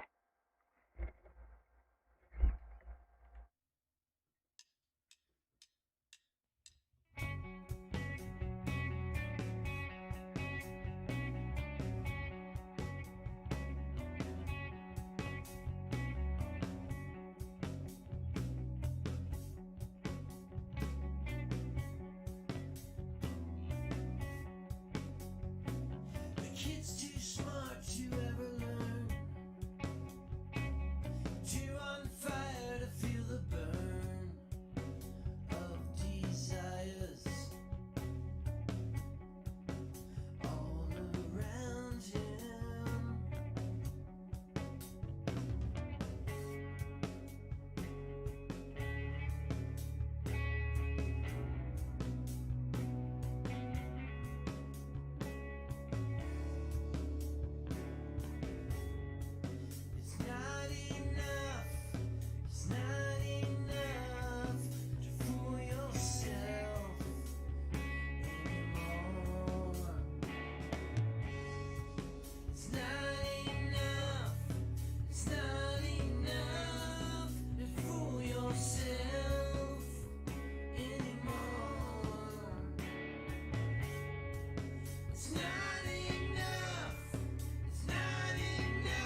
How's it going, everybody? I had to go get food. I was hungry. And the cousin roommate didn't want to go and get it. So that's fine. I don't care. Because I got Whataburger. He paid. So I don't mind driving, you know? Sorry if y'all had to wait. But it's important. And you know what? I don't normally let people advertise anything on my fucking channel. Go ahead, though. Roland. That is not going to get me what I needed. In terms of some of the pocket squares that I wear. Now, Robert don't have one on. Now, I don't particularly like the white pocket squares. I don't like even the silk ones. And so I was reading GQ magazine a number of years ago, and I saw this guy who had this pocket square here, and it looks like a flower. This is called a shibori pocket square. This is how the Japanese manipulate the fabric to create this sort of flower effect. So I'm going to take it out and then place it in my hand so you see what it looks like. And I said, man, this is pretty cool. And so I tracked down, it took me a year to find a company that did it. And so they make these about 47 different colors. And so I love them because, again, as men, we don't have many accessories to wear. So we don't have many options. And so this is really a pretty cool pocket square. Now, what I love about this here is you saw when it's in the pocket, you know, it gives you that flower effect like that. But if I wanted to also, unlike other, because if I flip it and turn it over, it actually gives me a different type of texture. And so therefore it gives me a different look. So there you go. So if you actually want to get one of these shibori pocket squares, we have them in 47 different colors. All you got to do is go to RolandSMartin.com/pocket squares. All right, so first of all, that graphic is way too small. So tomorrow we're going to run it right down here all across the screen. So it's RolandSMartin.com/pocket squares. All you got to do is go to my website and you can actually get this. Now, for those of you who are members of our Bring the Funk fan club, there's a discount for you to get our pocket squares. That's why you also got to be a part of our Bring the Funk fan club. And so that's what we want you to do. And so it's pretty cool. So if you want to jazz your look up, you can do that. In addition, y'all see me with some of the feather pocket squares. My sister, who's a designer, she actually makes these. They're all custom made. So when you also go to the website, you can also order one of the customized feather pocket squares right there at RolandSMartin.com/pocket squares. So please do so. And of course, that goes to support the show. And again, if you're a Bring the Funk fan club member, you get a discount. This is why you should join the fan club. Now back to your Roland Martin Unfiltered video. You want to check out Roland Martin Unfiltered? YouTube.com/Roland S. Martin. And subscribe to our YouTube channel. There's only one daily digital show out here that keeps it black and keep it real. It's Roland Martin Unfiltered. See that name right there? Roland Martin Unfiltered. Like, share, and subscribe to our YouTube channel. That's YouTube.com/Roland S. Martin. And don't forget to turn on your notifications so when we go live, you'll know it. Okay.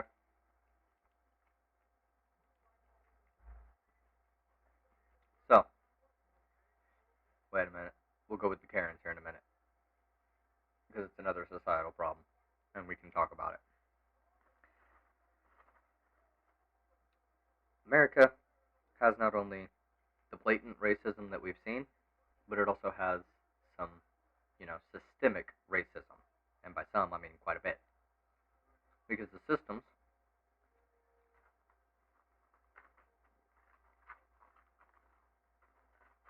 that we've invented, white people, here in this country, when we colonized,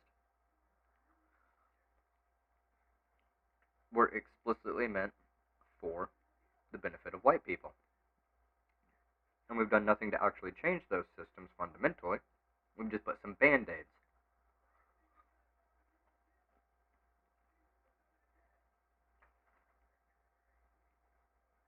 And the biases haven't gone away because we haven't, tried to stop anything. Nothing meaningful, as was shown by the Supreme Court's ruling on the Civil Rights Act, or the Arizona voting rights laws things. Yeah, that one.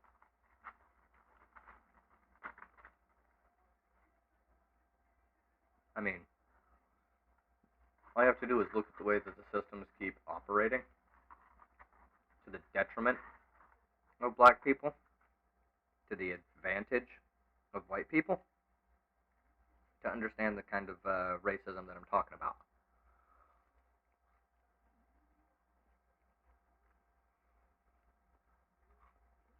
It doesn't take a genius to see it, honestly.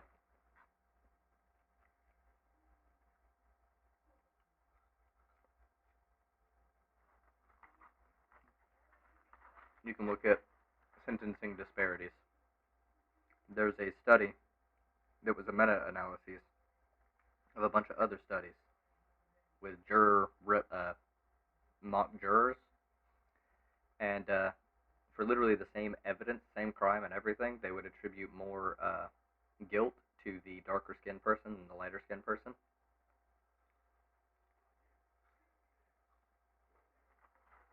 That's a bias that was just inherent. I mean, not inherent, you're not born with it, but it was a bias that was just there. They didn't even really recognize it.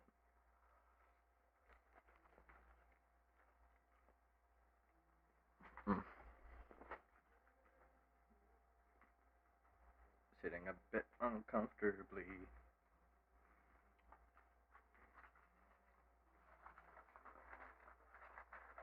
So, what are we actually dealing with here? Well, we're dealing with systems that need to be either completely abolished or changed drastically. I'm not saying like every system. I think baseline ideas behind certain structures are okay currently until we have a better society. And we can move people further across the world and towards, closer to my ideology.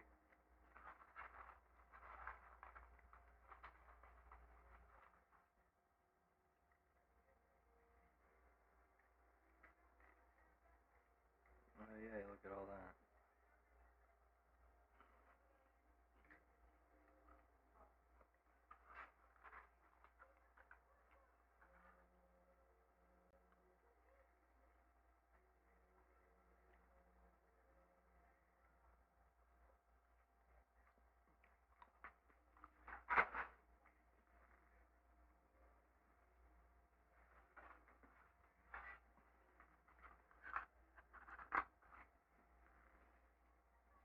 God damn it.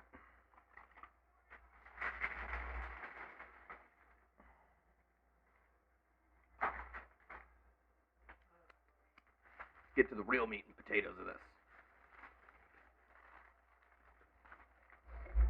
Man, what the fuck is causing this to show up? You know what? We're gonna move me up here a bit.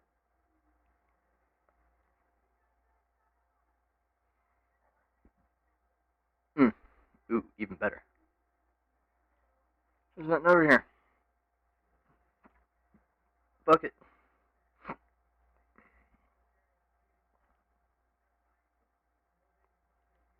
God, no, Brian, no. Oh no. Oh no. Brian Tyler Cohen, no.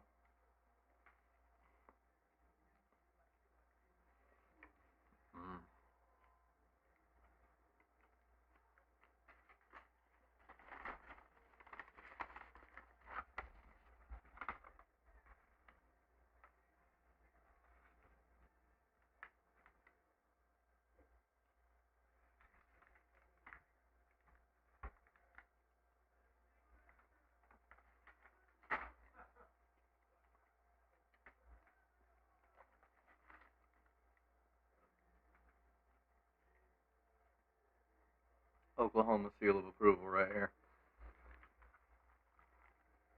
Normally we're enemies, but god damn it, you did good here, Texas.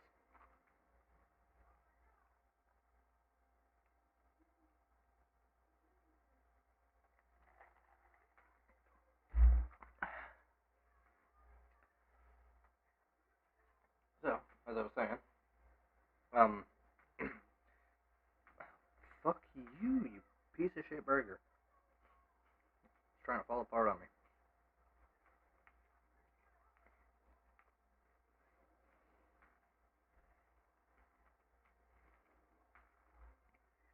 as I was saying, we have a lot of work to do. We need to change a lot of structures in the way voting is done. And this is short-term goals, by the way. It's not my long-term strategy. This is very short-term. We need to change the way certain things are, how certain things are done in regards to voting. Certain structures need to change.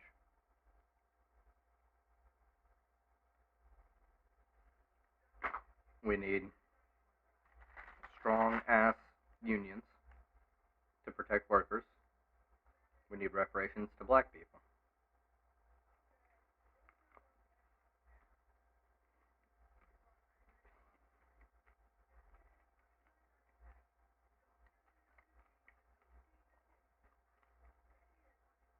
And we do need to be able to teach people in schools about racism and diversity and how, we need to, not be racist. We need to expose people to more diversity. Scientifically proven to work, And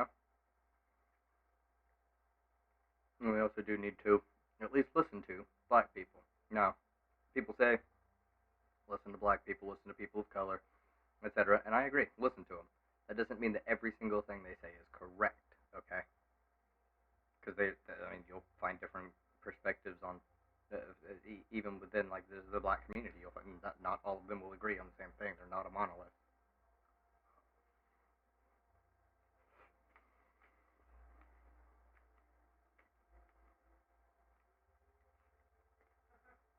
But on the majority of issues,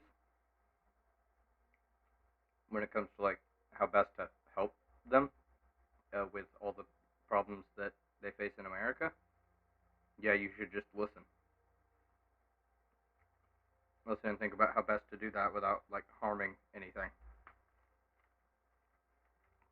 And by harming anything, I mean causing actual divisiveness to the people, to the within people, to the point where there may be actual violence spurred on further. So the systems can be repaired.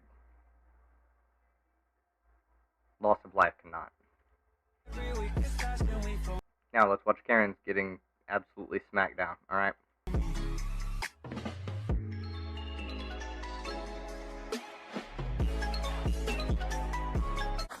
You are repairing other people's vehicles in your neighborhood, in your house, and that's against the bylaws. All right? So.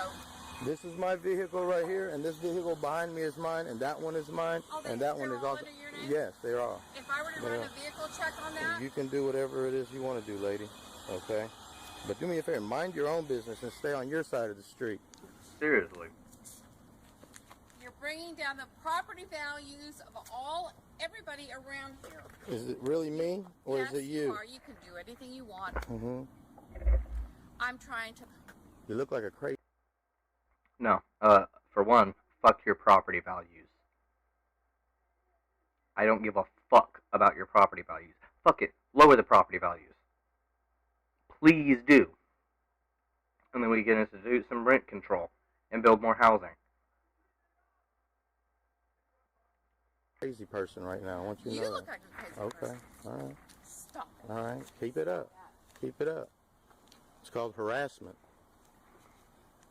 Oh, what do you do when you go out at 4 o'clock in the morning or 12 o'clock in the morning? I work at night. I work at night. Well, that's nice. Okay. Well, I don't know what you do. But okay. It doesn't matter. You're right. It doesn't matter. It doesn't matter. Repairing vehicles, and it's against the bylaws. No, that's a hobby of mine. I repair my own stuff. It's not a hobby. It's a business. And you're not supposed to have it as a business. I don't know anything about anybody's business, but my own business. I mind my own business. And why don't you mind your own business? Okay? No. Owned. Why don't you mind your own business? And why don't you go look up the definition of harassment? Okay? No. Hey, friend. Do not take a horse name a day. Oh, such language. You can't even. President, there is no goddamn God. Because God know, I'm genuinely okay with people like going after Trump supporters. Depends on how it's done. You are the racist. I'm so Yes. racist. I'm sorry. No, I'm not. Because you guys ruin my business. If you guys want to do it outside. Husband, that you don't like Mexicans and natives. I did not say that. You did say that to him. I did not say that. Yes, you I did. was upset with you people talking Spanish in front of me. Why? We weren't talking to you. Hey, I was there. We were having a conversation, and you guys started talking amongst yourselves. How am I supposed to know who you're talking about or what you're talking about? I don't care. I would just get out of my campground and leave and go make your complaint, do whatever you want to do. I don't care, but just get out of the campground now. But why would you tell my husband that you don't like natives My and Mexicans? husband, I don't have My husband. Yesterday when he... I did not say I didn't like people. I love everybody. I am not prejudiced against anybody. I'm Except if they speak Spanish, right? Because you were speaking it in front of me, and that's very ill-mannered. Why is it ill-mannered? Because I don't understand it. You're in the... Here's the point. The fuck doesn't matter if you can understand it or not. It's not your business. Stay the fuck out of it, dumbass. United States, we speak English here. I am not Spanish. Now, if I wouldn't make no difference, but I'm not. So I do not understand a word you're Why do we have to change our native language? Because this is the United States of America. And there's no official. English Don't give a is fuck. Major language. Major, I but it's go not down official. To Mexico. You guys don't cater to me if I go into one of your businesses. You're talking Spanish. But we I have weren't I talking have to you. figure. We I were have to talking figure to out. each other.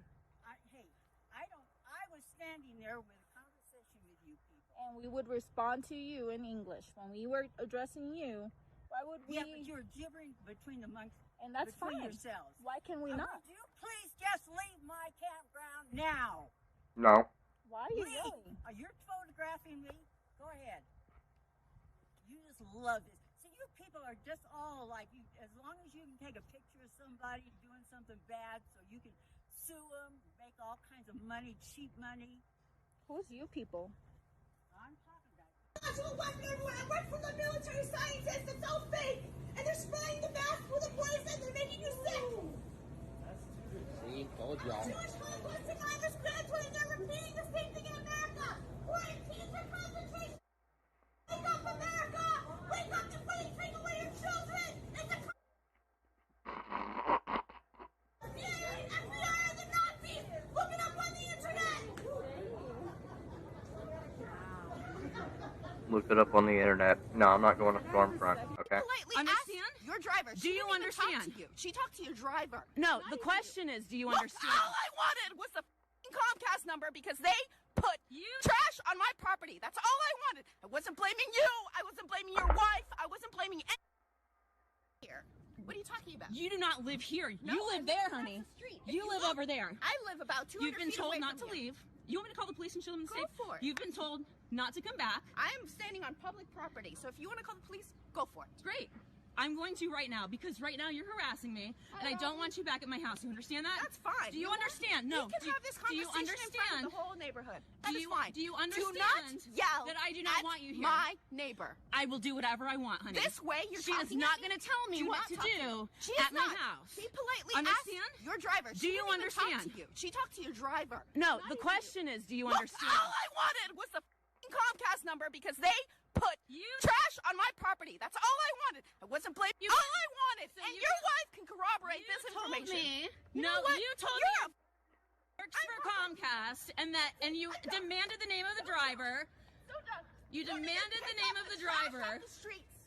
You demanded the pants and go. I want my shirt. I told you you ain't getting shit. I want my shirt. What are you gonna do about it? You gonna quit your job? Mel, get this bitch because you already know. All you already know. Give me my fucking here. Get this bitch. Until I get my gun. Hey, you what's good? What's good? What's good? Call corporate. Here, turn. Well, that's fine. I just want my shirt. And you're not getting shit like a well, here. You get my shirt. We're not selling you guys anything. I want my money back. I'm not doing anything. You have to give me my money back.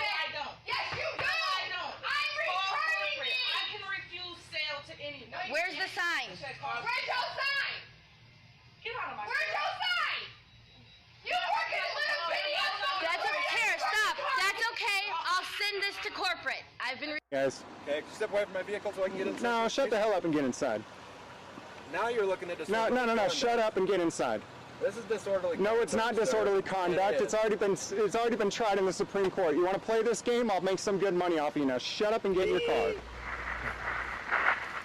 in the car, let's go. Good choice. Fucking oh. Yeah. My vehicle, please. No, shut the hell up. Stay away from Shut my the vehicle, hell up. please. You just can't shut up.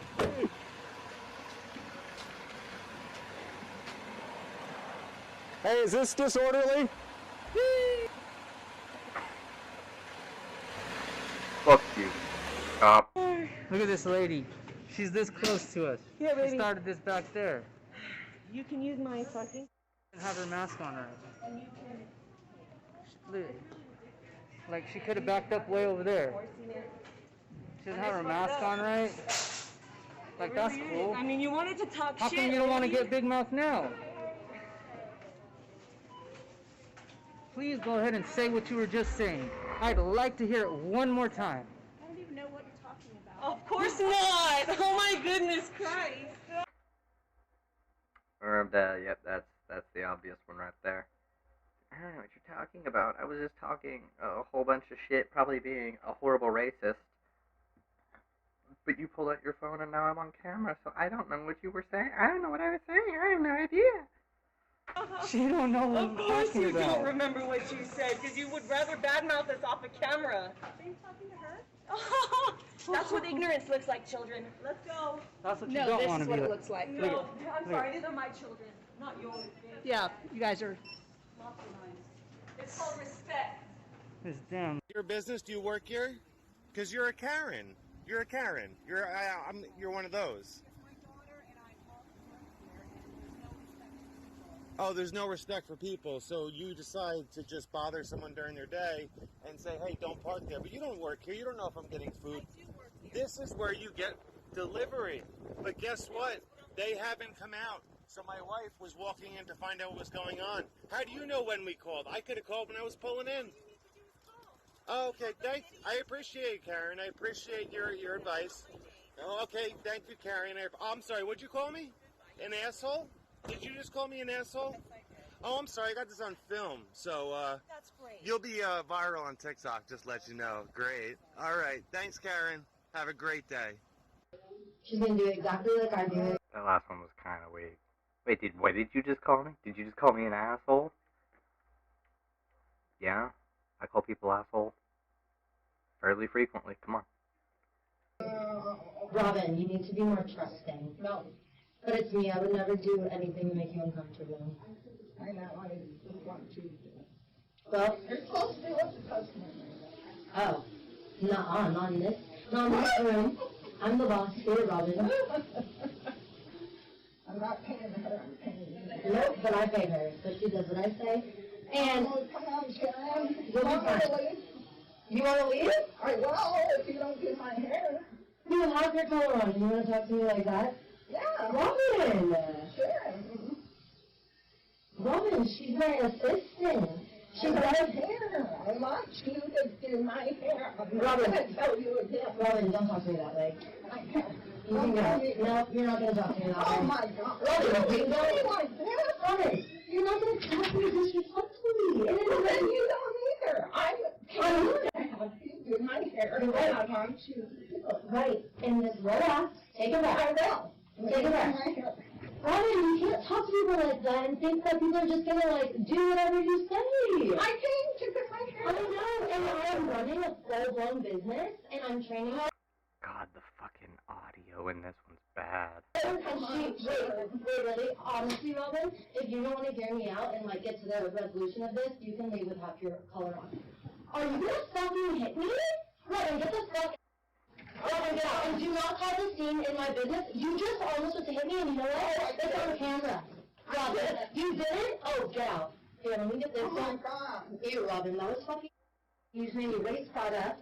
Oh my God, you're going to let me go out. You want to shoot me? Don't ever talk shit in your salon. You go to one place constantly. If you do, if you're going to one salon to get your hair done over and over and over, and then you just start talking shit, they'll let you fucking leave looking like shit. They will kick you out. Look how you just spoke to me and like, how you just spoke to me. I got a kid in my and you're driving like an asshole and you want to videotape me? Is that all?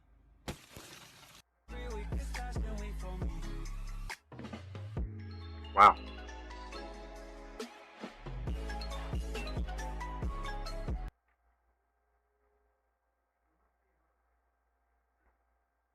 Kind of like this.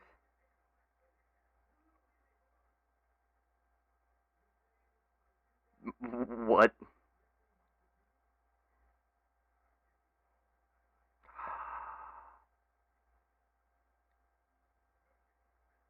I have to know.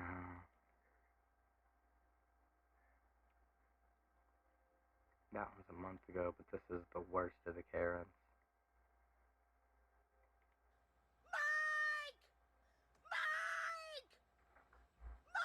Today, me and Optimus will be talking about Karens. Everybody hates Karens, even Twitter, which really tells you how toxic Karens are. Alright, what's going on, everybody? My name's Optimus, and if you know who I am, you know that I pretty well know what a Karen is. I dabble a little bit in the Karenology, if you want to call it that. So, Diesel Patches has had me here in this video to try and educate the public, if you will, about the dangers of Karens, and about the actions of Karens. Now, as someone who has seen hundreds, if not thousands, of cases of Karens just being Karens in public in his lifetime, I think I've got it down to a T, so I want to go ahead and identify some of the basic behaviors of a Karen in this video for you guys. Let's go. Let's have it out now. Come on. Bring it on. I'm sorry? You think we got security in here? When AT&T can mark the parking lot over there that it's visible, It is. It's a sign when you pull in. There's 3 signs up. I came in this back way. That's not an entrance. That's not an entrance. Well, I don't care. Bring it So on. there's a sign at the entrance. I wasn't at the entrance. And there's Come a out sign this- at the door in the restaurant too. There is, and I even saw the sign, and And you walk past it. No, So now you no, mad? no. Don't be fresh to me. You came here with an attitude. Yeah, I did. And wait, because my service is on AT&T. That's an employee parking lot, not a customer parking lot, so it's a difference. I even read this sign, and I said I'm not in AT&T's parking lot. You didn't read the right sign. Employees That authorized. is, you need to have a sign over here. I want to talk to management now. Alright, now that whole I want to talk to the management comment, that is pretty much 100% just confirmed Karen. There's no getting around that. The Karen meme essentially started with the may I speak to the manager part, right? You don't get more Karen than that, but you gotta love the complete overreaction to a non-issue. That is also extremely important to identifying a natural Karen. Really love also how she challenged them several times to quote-unquote bring it and come on, essentially asking them to fight, but then was very noticeable about, I guess, the security guard standing there who really was not going to let them fight. As if, I'm assuming these people work here, as if they were just going to be on the job, right, and they're just going to take off their name tag and, like, you know, crack their knuckles and just square up with this 86-year-old woman. Well, she probably actually isn't 86, but you get the point, right? I mean, Karens are not really the people, the creatures, to be out here trying to fight other people, right? I mean, we're talking about people who are generally built completely different, right? They are the pinnacle of built different. And I'm not talking about in a Dwayne "The Rock" Johnson way. They're not bodybuilders necessarily. Very confusing on why this is even an issue, to the point where we have to fist fight in an AT&T store. In the building, I just showed you that I live here. Okay, but before that, I didn't know that, did I? Is it your business once again? I live It's here, not. so it's safety of It's me not. and my building. Well, It you see, is. I have my key right here. Okay. And you're being recorded too. Good. Okay. Like That's I said, good. it'll be on your citation. I'm not getting a citation. Oh, you are. You are. No, I'm not. I'll fight it tooth and nail. Fight it. You're still getting one. Well, I'm not going to pay See it. you in court though. I'll see you in court, Or when you neighbor. get your warrant for You know, with the current state that the media is trying to portray between black people and police officers, there's one thing we need to realize, and it's that both groups share a very similar issue. Statistically speaking, black people and police officers are the greatest victims when it comes to facing Karens. You know, you got the fucking Ku Klux Karens who think that black people breathing is assault, and then you got the Karen. You know. Wait, what was that? And black people and police officers are the greatest victims when it comes to facing Karens. You know, you got the fucking Ku Klux Karens who think that black people breathing is assault, and then you got the Karens who go ballistic on the police whenever they're being told that they're disturbing the peace. Unfortunately for the gentleman in the video, he's both black and a police officer, so he's got to deal with all this bullshit every day. Yeah. It is true, though. Like, let's face it. Cops and black people get the brunt of Karen aggression. And there is a reason for it. And I will cover the sociological explanation for it when we're done with this video. Because hopefully by the time this video is done, I will actually have not been slow playing on rolling a blunt, and I can smoke and talk. So let's fucking get to it. Fuck you! Shut up, bitch! No, it's not enough! Park your car. No! Like, what the hell? You better get the fuck away from me! Fuck you! So the crackhead in the video feels so entitled that she needs to block all traffic in order to settle a dispute that's only between her and the police officer. And wouldn't you have it, she's also racist. You can talk all the fuck you want, all you fucking Hawaiians. The white lady's fucking crazy. Yeah, I wonder where they got that idea. They can't feed their family. It doesn't matter. He's out it here. It does matter. He's out here trying to make a living. I don't want him in my neighborhood. You don't see lawlessness. It doesn't matter. Then it call does the matter. cops. It brings down quality of life. You're not a police officer. You're not a police officer. Excuse me, I'm a citizen. I have a right to speak. I have a right to speak. Deal with that. So let the cops are coming. Yeah. Go ahead. Let the cops. The cops are coming. You need to stop harassing this man. That's harassing. You need to stop harassing him. Karen. Karen. Stop harassing him. Alright, I never understood why Karen's got so worked up about these kinds of things. I mean, these people are peacefully selling fruit on the side of the road trying to make an honest living. And this Karen just will not mind her own fucking business because, God forbid, you know, somebody actually tries to do something to make money. I mean, they're not impeding traffic. They're not really bothering anybody, right? Whoever wants to buy fruit, I assume, will just pull off on the road and go over there and buy some fruit, right? Karens, for some reason, feel like they have to kind of like police neighborhood activity, right? They're real big into neighborhood watches, but not actual official neighborhood watches. They have to be the authority of the neighborhood, right? They have to be the one in control of the situation because obviously these fine people selling fruit on the side of the road, they're such a complete embarrassment to society and they're such a big problem that this is necessary. Might I add, she is actually causing way more of a problem than they are, as she's standing in the middle of the street screaming and acting a complete fool trying to get people in trouble for something that in reality, no, not really a victim in this crime, quote unquote. This bitch running like a goddamn Avenger.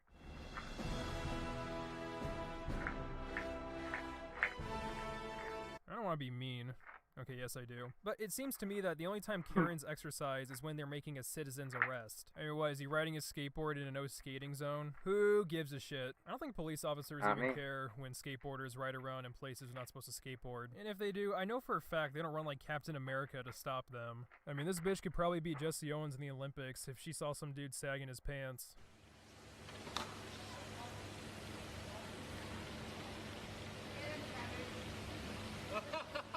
Karen, for the love of God, get a fucking life. But whatever you do, don't breed. Told you. Someone's gonna die! What's more? I told you they're racing. Someone's gonna die, Mike. No. Yeah. If you don't interfere with their Why are you making path. all those noises? It's not necessary. I understand what they're doing. It's reckless. I will give you that. You could just easily turn to your husband and say, you know, what they're doing is very dangerous. They shouldn't be doing that. No, but instead you want to make noises like, oh, Mike, oh. I'm gonna die from bleeding ears before one of those biker boys run me over. I'm scared! What are you scared for? Mike, I'm scared. Idiot. I saw that one of those guys was black. We need to call the police. And now he's videotaping me. Because this is unlawful.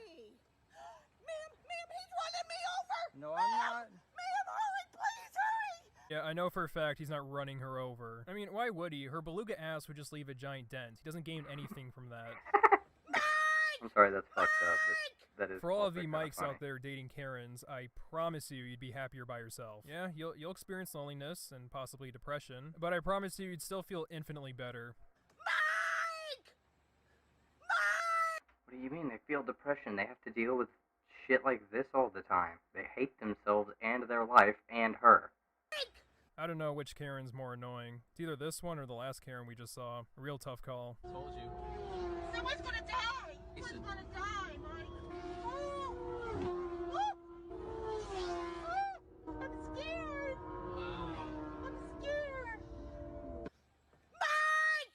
Mike! Mike! Mike! For those of you who can't choose, we will add an option C, which is a loaded gun. Use it whenever you'd like. Yes, please! Hurry, ma'am! Ma'am, I don't know, and he's a lunatic and he's videotaping me! Ma'am, please hurry! Mike! I hate to break it to you, Karen, but Mike shot himself after the second time you yelled for him. I don't blame him, to be honest, but I'm still surprised that the cameraman hasn't shot himself yet. You're in trouble! I think she almost said the nibba word, but then she realized she was on camera. You're in... I don't know what the race of the cameraman is, but I'm just assuming he's black because those are the favorite people the Karens like to target. How so? Going to jail! How so? You're hurting me! How? You just ran home! Ma'am, please, hurry! Okay, backup would be there very soon, ma'am, but... ma'am, backup would be... Hey, ma'am, shut the fuck up, Karen! Go off, Chris.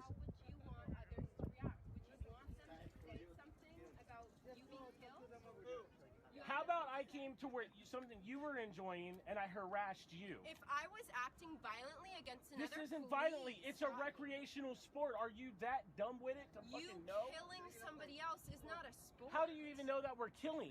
How many people out here take a picture and release it? You're still...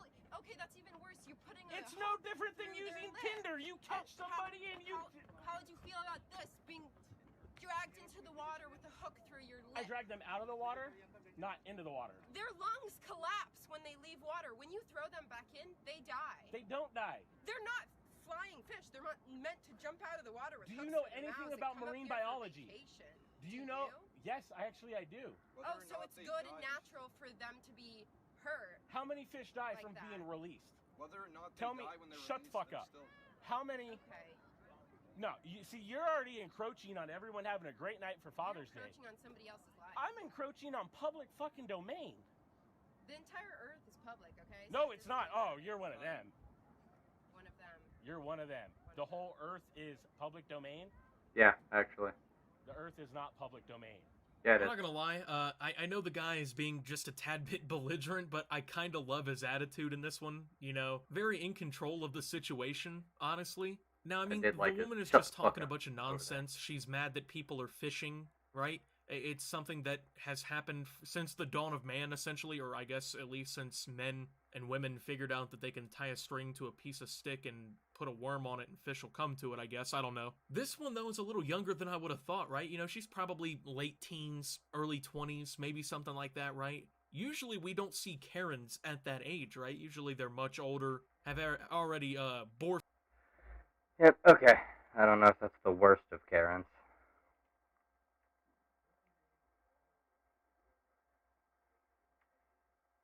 Hell yeah, keep at it, girls. Dress how you want.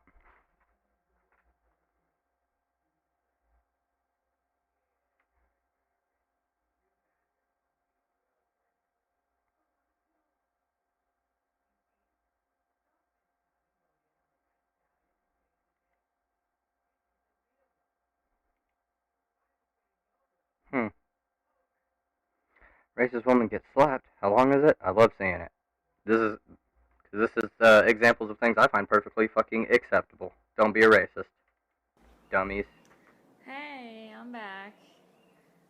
It's not really a story time or anything, but this whole like madness that's going on in the world has got me fired up. And this video that I'm only laughing. Posted it to be country. What kind of I love this video. Excuse me, this is what this whole world. You are not from this country. Don't serve her. Yeah, you do not serve her racist ass. You don't tell. No. Continue serving. Black Lives Matter. You need to leave. You're not a part of this.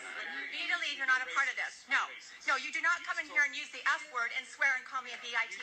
I've never even said I said she is, and you're not a part of it. So you get out of here. I know. I said she is, and that's why she's leaving. So No, you will fuck leave you. too. No, fuck you, Karen. This is going all over the internet. You don't know who I am. Fuck you, Karen. You told her to go back to her country where she's from. I did not even see her. That's assault. You Yeah. guys know that, right? Yeah. Where were you born, bitch? Where were you born? Where were you born, bitch? I was born in America, bitch. Where are your ancestors from? They're not from this country. You're going back to Mexico. Bitch, you better go back to where you're from.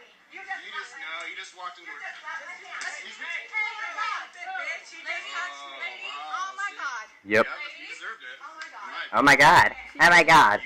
What, you laid hands on her. The fuck do you mean? Get fucked. Influencers are bad. They can be. Is transracialism a real thing? No. No, I'm sorry. How to break dance.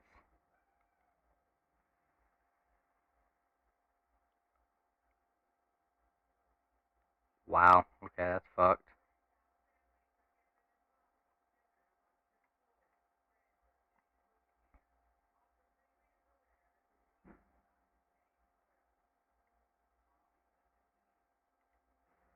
What? Coheed and Cambria are known not only for creatively fusing various genres, but also for weaving a rich, complex science fiction story through the tapestry of their music in the process. And the story behind the band is even more interesting. Here is the untold truth of Coheed and Cambria. For a while in the 1970s and the 1980s, there was no... Y'all ever have one of those nose hairs that curls back up in to your nostril and tickles the very back of your fucking sinuses? Literally the worst. I hate them so fucking much.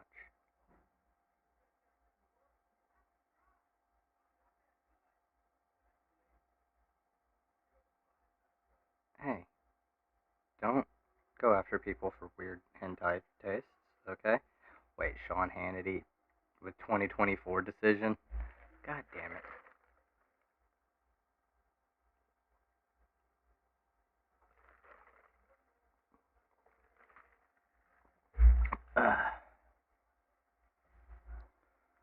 Oh, hey.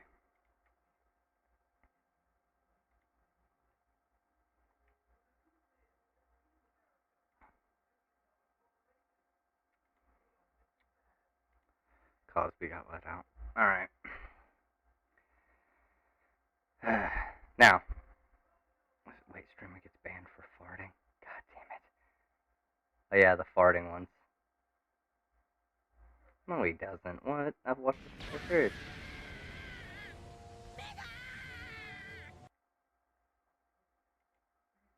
I'm pretty sure he says Niba. Niba. Literally. Niba. 2 words.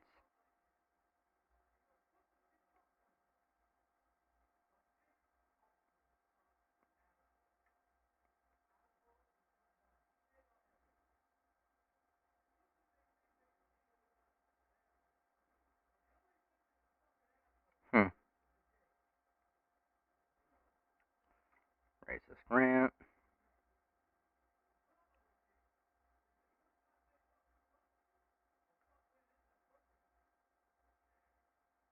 This gun will make your sausage big, huh? Okay.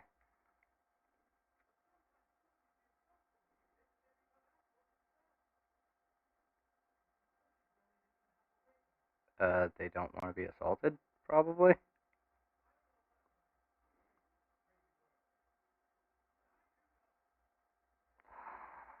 Oh, it's copium.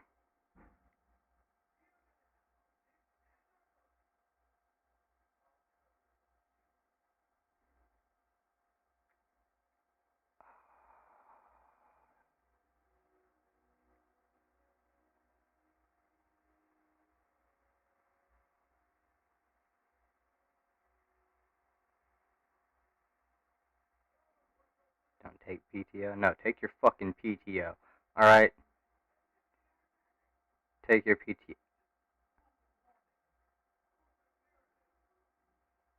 What? What the fuck? Okay. That's not what I wanted. I wanted this. I need the copium. Or rather, the freak out. I need it. I need it. But that's for later. That's for me. Okay? We have something slightly more important to discuss here. Alright?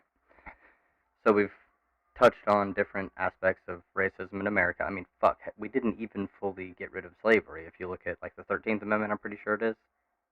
It abolishes slavery except in cases of imprisonment. So, you know, and you look at the ways that the government has kept black people in prison disproportionately, limiting them from economic positions, turning them towards, criminal activity, gangs, with policies like the drug war, uh, criminalizing a whole bunch of things that black people would do more regularly than anybody else. Put them in prison. You got fucking slave labor again.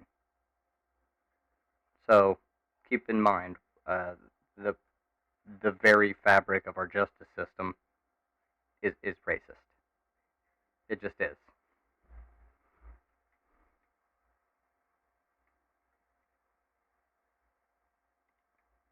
What do we do about it?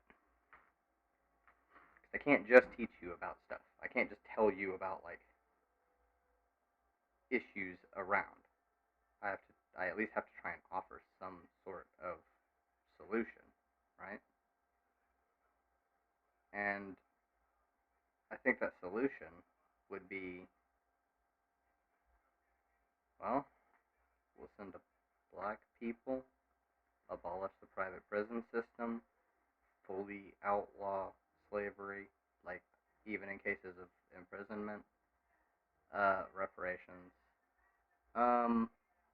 defunding police, or abolishing the police and replacing it with a better system. You're not just completely recreating the system from a different point of view, from a different just redo policing instead of having it do the way that we have it now.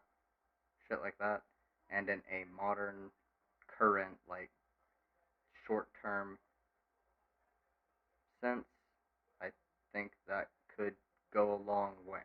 But we do need to listen to the people who are most affected, the people whose life is is constantly being threatened in this regard. So, there's some really good YouTube channels that I do want to promote in this particular one. I already did with Roland S. Martin. And some of them I say are really good. Some of them I don't like as much. I refuse to watch Nico House. Let's be completely honest. Ah, my nose fucking itches now. I can't watch Nico. But I do watch occasionally. See, none of this, all my shit just kind of goes in a big go. I watch, well, for one, Caleb City. Not a political YouTuber or anything. He makes funny ass videos. Dude's great. It's actually where this came from right here.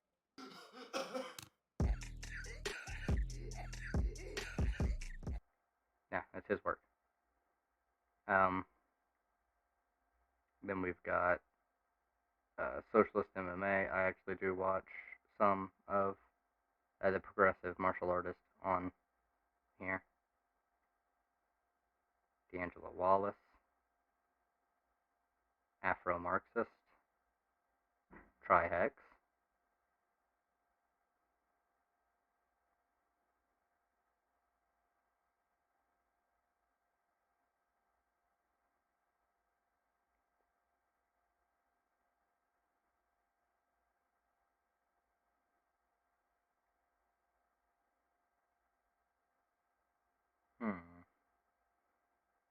Oh, he did. Socialist MMA.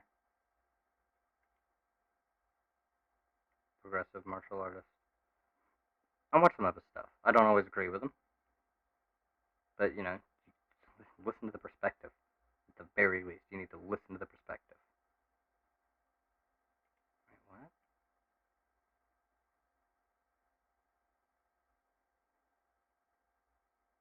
I don't even know.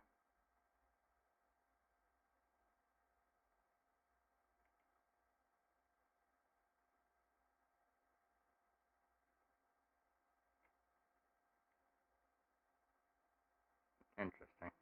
I've subscribed to people for so long, over time. I don't know 90% of... Yeah, it's Tekking's third channel. Tekking 1001, Evil Inc. Records, Shark Tooth, Sir Arios. These guys used to crack me up. Arios and Shark, Robbie, Mr. Fruit. A lot of these are Destiny people. Heather Wallen. See just Destiny 2 in general. Blessius. DFB. Femi Sheik is the name there. Sir D. Just some Destiny people, you know. Fuck me.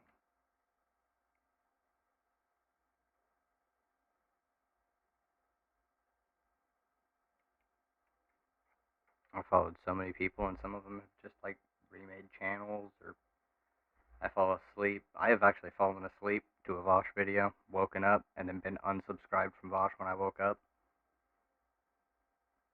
Sometimes I get lost on stuff like that, but since I check the channel quite frequently, I know, hey.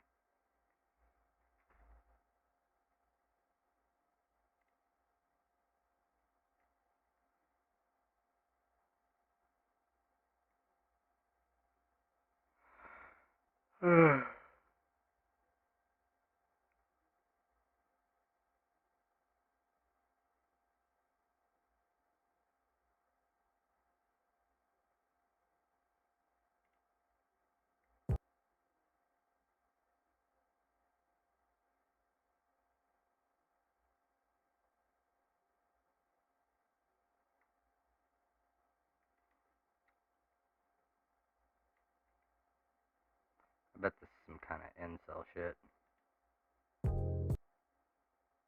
No, play it. I just want to see.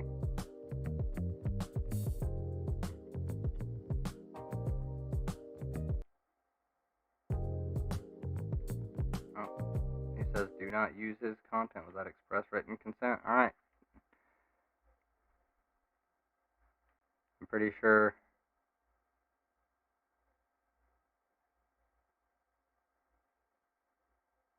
that that's the kind of person who would DMCA my stuff.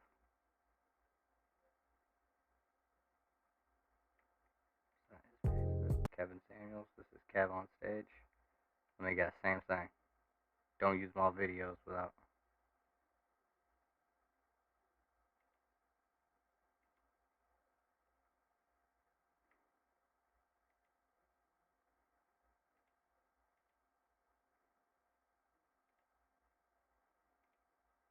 We all come. Does it say it here?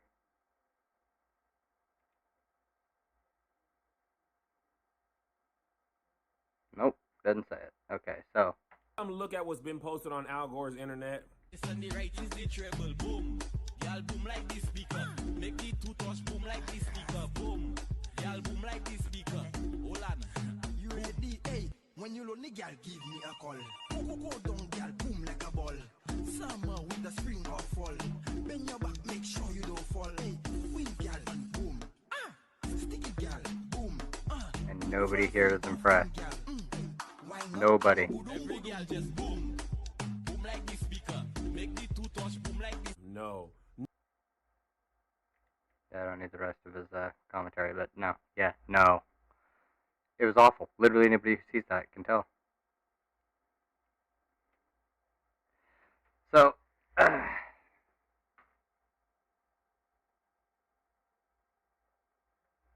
we got alpha males and Karen freakouts. These are some of the things that have just been injecting into my veins.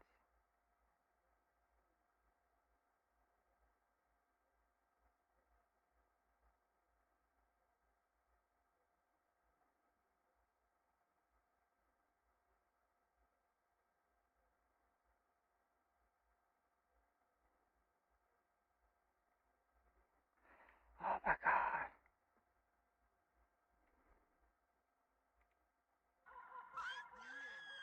Karen's in the wild.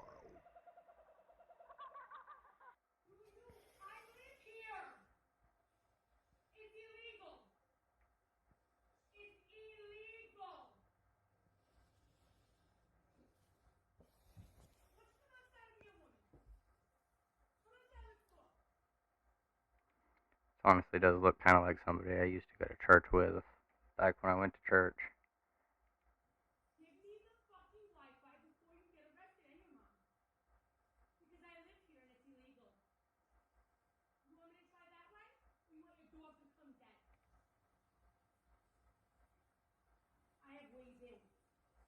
and your dog will be breeding tomorrow. You got 2 seconds to give me the Wi-Fi. You have 2 seconds to give me the Wi-Fi. Terrifying. I need the Wi-Fi. She's trying to do some hand signs to gesture that she needs the Wi-Fi password, as if the person who is video recording cannot hear this. I don't think they very much care. I think they honestly are tired of having to deal with this level of bullshit. So, it's just me though. I don't know.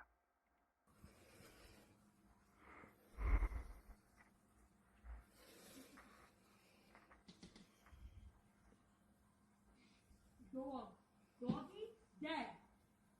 You're not gonna fuck with me, dude.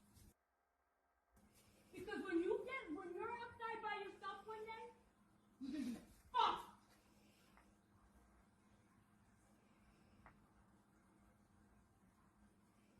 Okay, so what I'm gonna do now? The dog is getting poisoned. I have just the thing for him. And just so you know, threatening a dog is not against the law. It's not a human being. So what are you gonna do? Threatening a dog is actually against the law.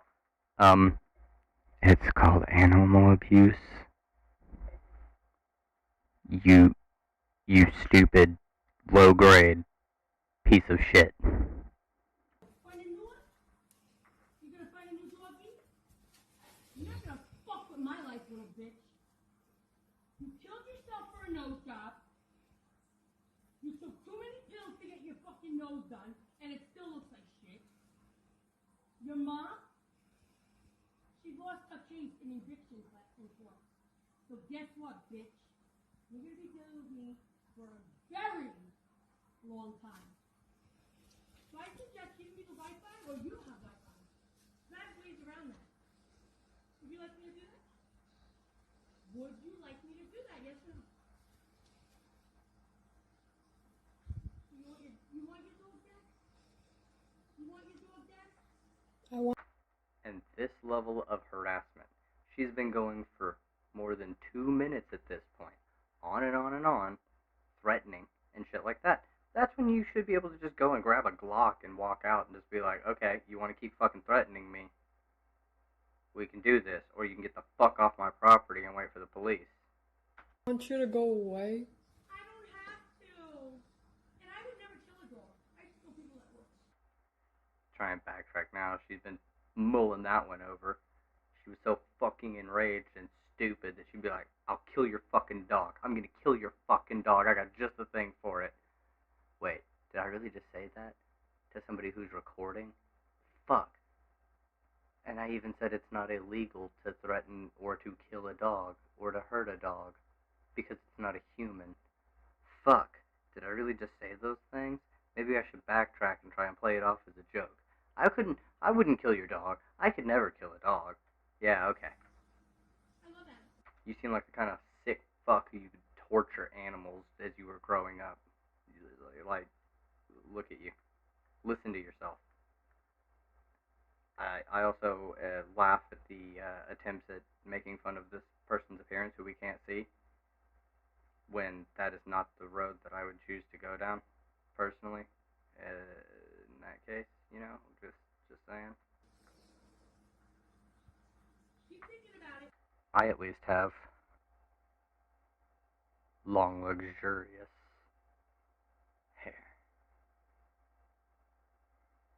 That's about it, though. What do you love more? Your dog or your Wi-Fi? Wow, you had to think about that? I would have said my dog. Jesus Christ. Are you going to make it? Your mom got you, honey. You know what? She really likes bringing up this person's mom and her family and her dog. I'll kill your dog or I'll kill your Wi-Fi. You get a choice. Which one? Wow, you really have to think about this, even though you've only said one sentence to me the entire time I've been ranting at your fucking door? Like, what makes her think that this is going to be any different? I really don't understand. Like, Is she okay? I don't really know.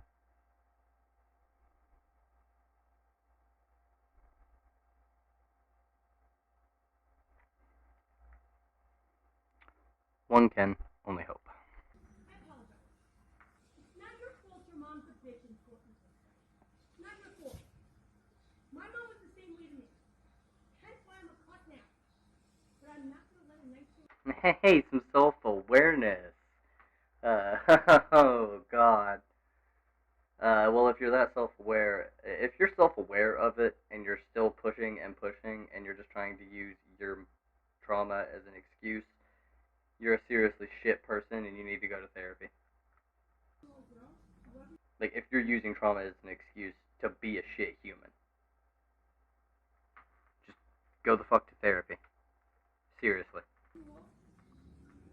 talk shit or have a nasty attitude. Okay? I'm not allowing it. So this is what's gonna happen. You're gonna get off your pedestal. You're gonna get off your high horse. Says the dumb fuck, piece of shit threatening to murder a dog, telling somebody else what they're going to do. Yeah, you're the one demanding a Wi-Fi password that isn't to a Wi-Fi that's not yours because you want it. You're threatening to kill somebody's dog over them not giving you their Wi-Fi password. And then you're going to sit there and tell them they need to get off of their high horse? The fuck is this shit? You're gonna start acting like a young woman that you are. You're going to start... You don't know this person's gender? Whoa. Hey. Hey. No. What the fuck does that even mean? What does that mean? It doesn't mean anything. Let people do what the fuck they want as long as they're not hurting anybody, which you clearly are. The educated woman that you are, okay? Because in reality, if I wanted to ever put my hands on you, I would have already. I like you, but you're being a little bitch. What do you expect for me to fucking do? To go the fuck away. Like a little bitch and cause chaos in my life? Oh, guess what, baby? You know you're getting charged with a felony for falsely reporting all those CPS cases, right? Did she seriously? Okay, if I'm making this connection right, she said you want to act like a bitch and stay in my life. When she said that the filmer said, I want you to go away and leave me alone. Oh, if you're gonna act like a bitch and you want to stay in my life, I'll press charges as a felony. How deranged and stupid do you have to be to think that that's actually something you can do? Like, seriously. How goddamn dumb do you have to be? I seriously don't. I don't know.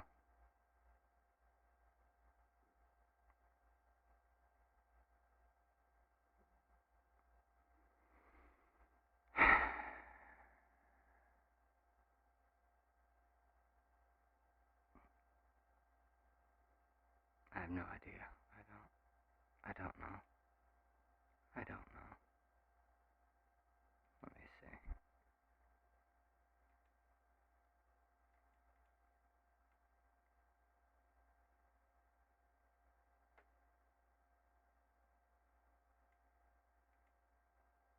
Let's turn that down.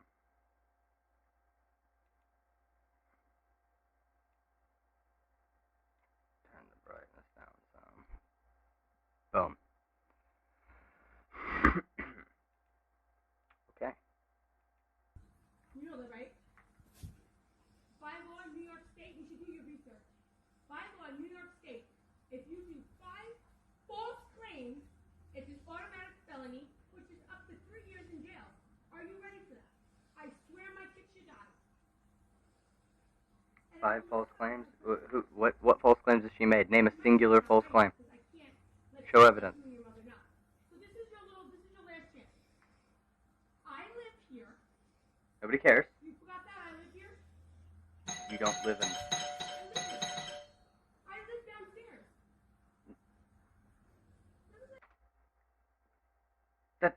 That doesn't mean you get access to your fucking neighbor's Wi-Fi. You stupid piece of shit.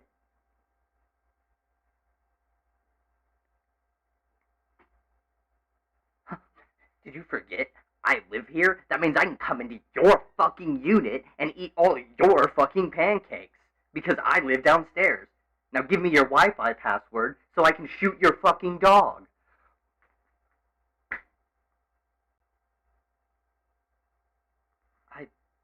Fucking dumb shit. I don't know. I truly hate the Karens. But it's straight in the vein. But when you killed yourself, I was asking you, right, you little cunt? Right, you little ungrateful little bitch? Wow. I told you that they have to call Optimum. I have psychology class. Unlike you, I go to school every fucking day. Wah. Maybe go to the fucking library. Don't care.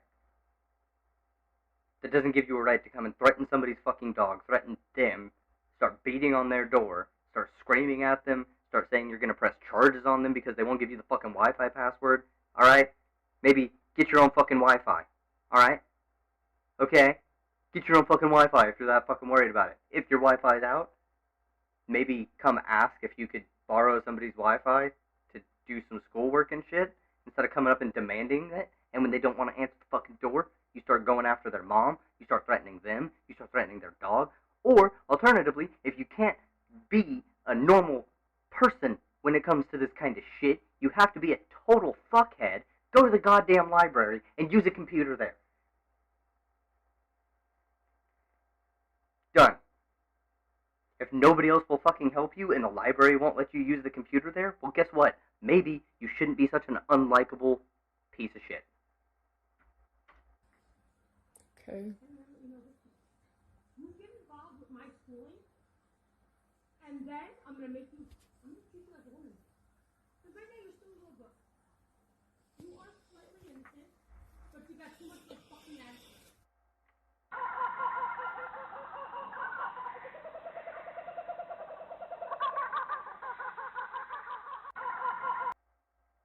Oh, God.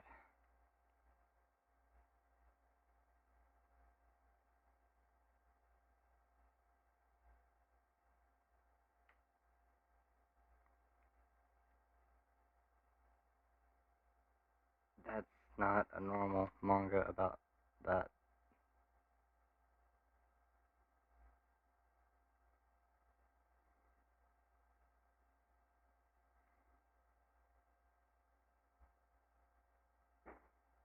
No, oh God, no.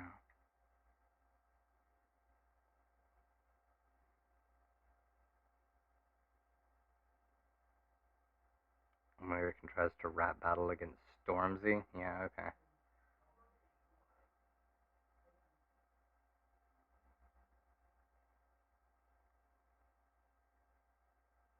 They do.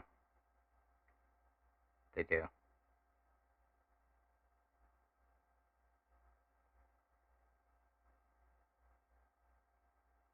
Aww.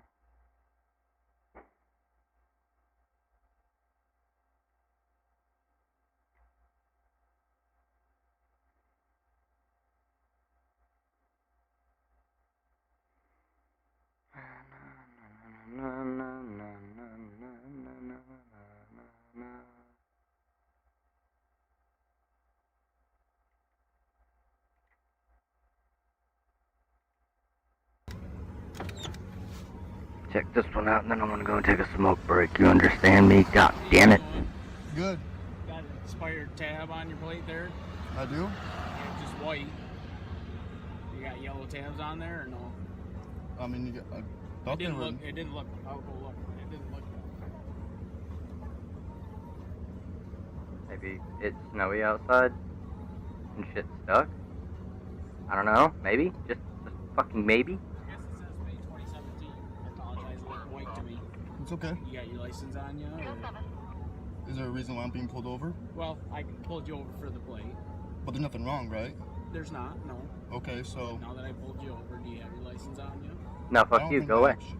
Don't have to give it to you because I did nothing wrong. Okay, like I don't... I think you're right, okay? But Is there a reason that you don't want to give me your license? Because I'm gonna be eating soon. I got the food right next to me. I mean, kind of in a hurry. Gotta go to work in a little bit. Okay, where are you I going? did nothing wrong. I don't have to tell you that. I don't have to tell you a goddamn thing. Fucking piggy. Get out of here, oinky.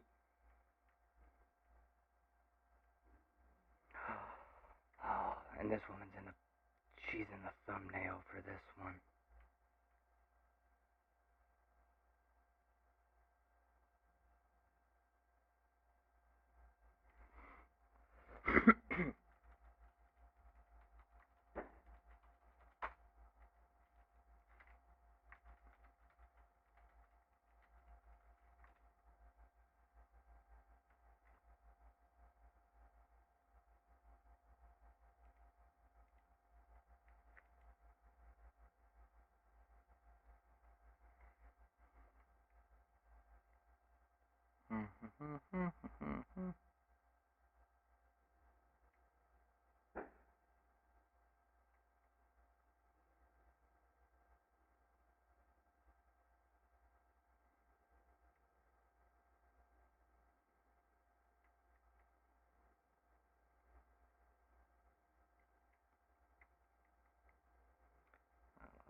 Ba-ba-ba-ba.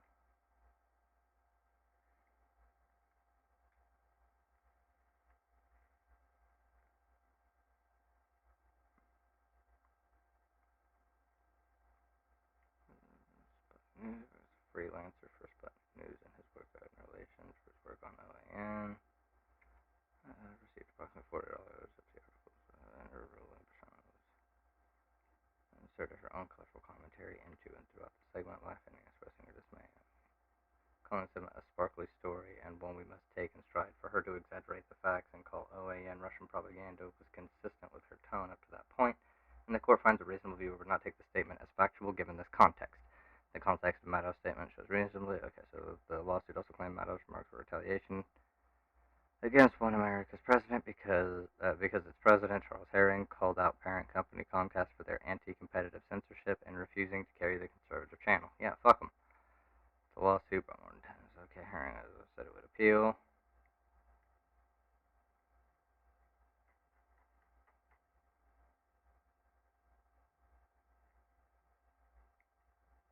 Where are you getting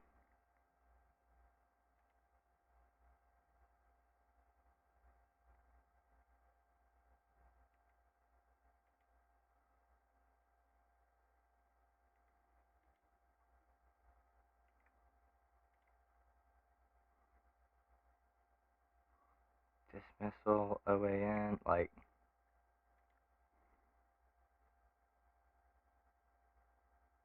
No, I prefer mainstream bias because I don't know who the fuck you are. Tucker Carlson's critic. Oh, okay.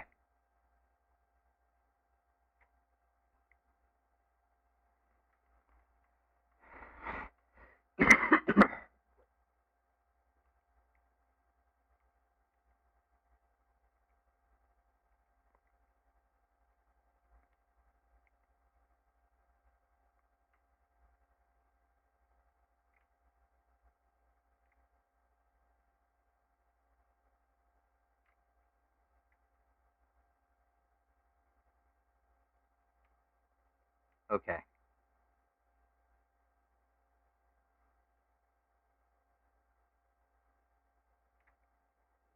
No, that's not the same. Holy shit. Saying that they used hyperbolic language, which is A federal allowed. judge on Friday dismissed a $10 million defamation lawsuit by One American News against Rachel Maddow, finding that, quote, a reasonable viewer would know the MSNBC primetime host was only... Yeah, instead of the entire segment being, oh, no reasonable viewer could take this entire fucking segment seriously, like the entire show.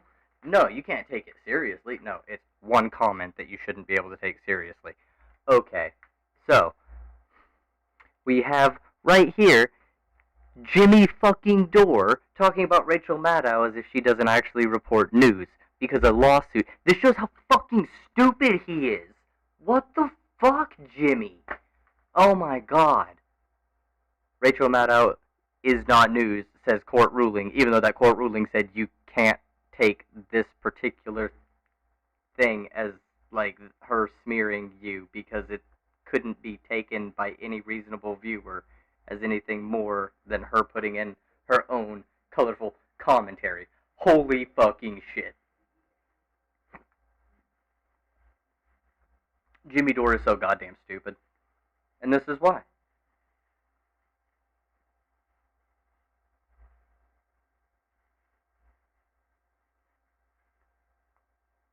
Like, this is literally it.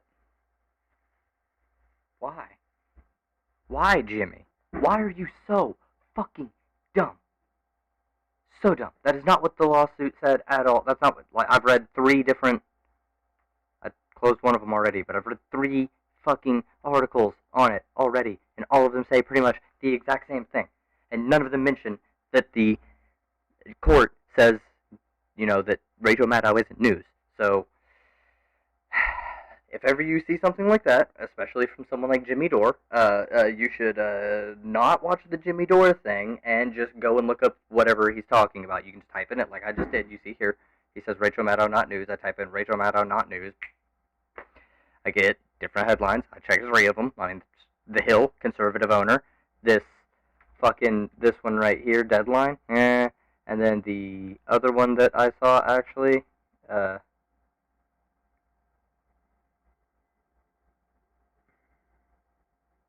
Outkick.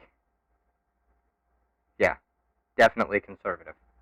So, 3 conservative-leaning or full-out conservative articles, and none of them say the same thing that Jimmy Dore is saying and calling Rachel Maddow not news.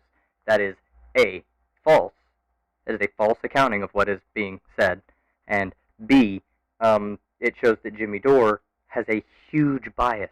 His entire job, as I've stated before, is not to let the left see better policies and ways forward with good strategies and shit like that. No, it's tear down the only power structure that the left actually has access to, try and funnel people to the right. Because the right will get shit done economically for the workers. Because populism is a goddamn disease. It produces dumb fucks like Jimmy Dore, and it makes very intelligent people go down wrong paths, like Brianna Joy Gray. Because I know she's smarter than that. But she spent too much time talking to fucking Jimmy Dore. The populism got to her. The fucking worry and the stress, all of that got to her. I get it. Sometimes it tries to pull on me. It makes me a little bit doomer. But I still can't go out and be a dumb fuck populist and be like Jimmy Dore.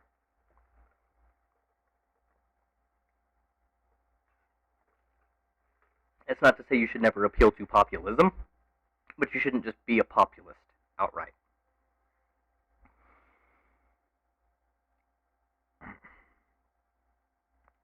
Ooh, here you go. I was talking about black content creators earlier. He's so racist. A French Canadian hurts me deep. I mean, have you seen the people that, like the crop of people that you guys prop up time and time again? I mean, French Canadians. When French Canada sends her people, she isn't sending her best. They're racist. I watched some of his stuff before. Homie's good. This will be the thing that comes on 3 hours. I should probably wrap this up and go to bed. You know? Probably. But hey, got a webcam. I'm kind of streaming in the dark. I have one light over. Yeah, it's like over there, as you can see. And my bedroom door is over that way. So there's a light over here, kind of off in this nebulous direction. You can see, and then I bring it over here, and it's, yeah. So there's light over here, and I don't have my overhead light on, which is why it's so much darker in here. And I've been messing with some sound settings and everything, and maybe if everything's set right, then you can hear me. Yeah. Anyways, I hope you all have enjoyed this particular stream. I know it was a little weird, and I'm getting used to having a webcam, because every slight movement brings my eye over to this other monitor.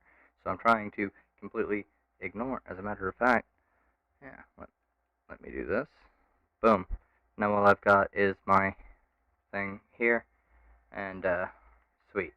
So yeah, like, comment, subscribe, do the enjoying thing. Have a great night, everybody. I really do appreciate you tuning in, and we can cover some more Karen bullshit tomorrow if I find new videos. I don't want to cover like super old shit like I did tonight. I partly did it as a thing here. Oh yeah, the Mel thing. Okay, so Mel, fuck, I can't do that. I have to cover the Mel thing. Mel is a dumb fuck on Twitter who goes out and says dumb shit all the time. Do I have... Mel is Mel after all. Did Mel...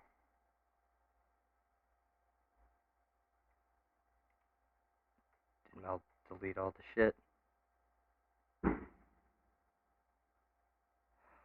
Did she get banned? No fucking way. Chaos is Mel. Probably just blocked me though.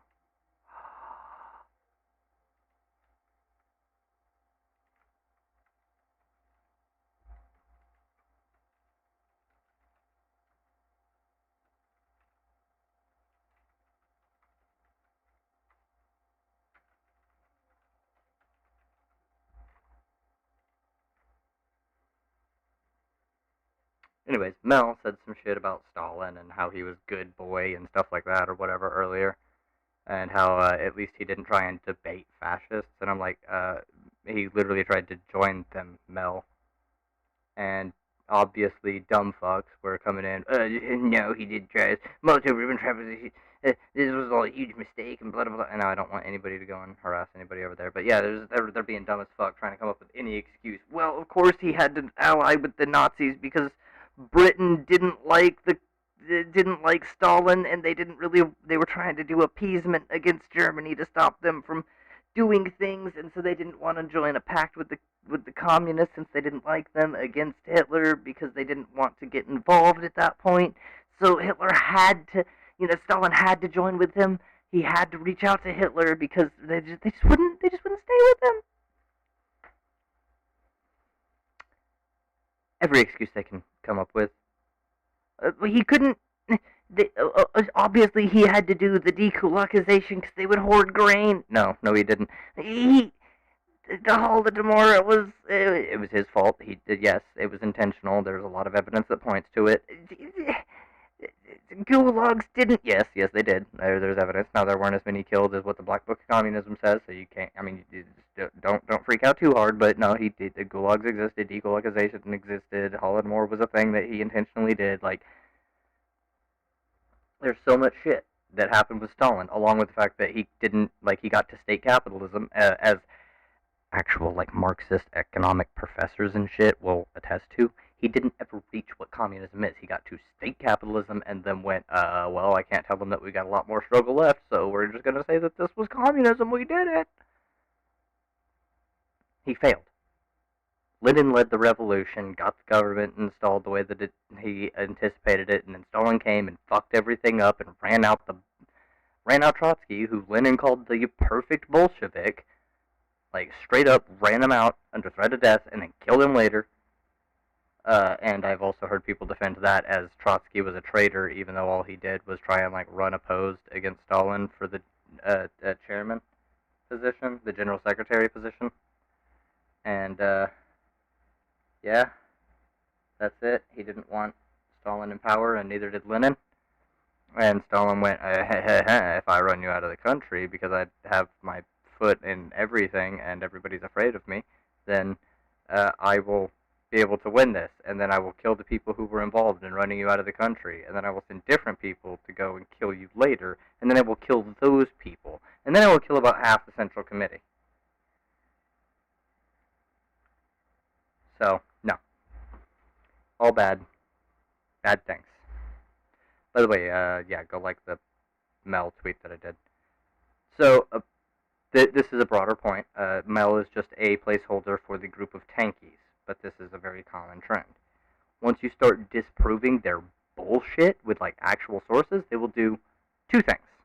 One, they will say, look at you buying into Western propaganda.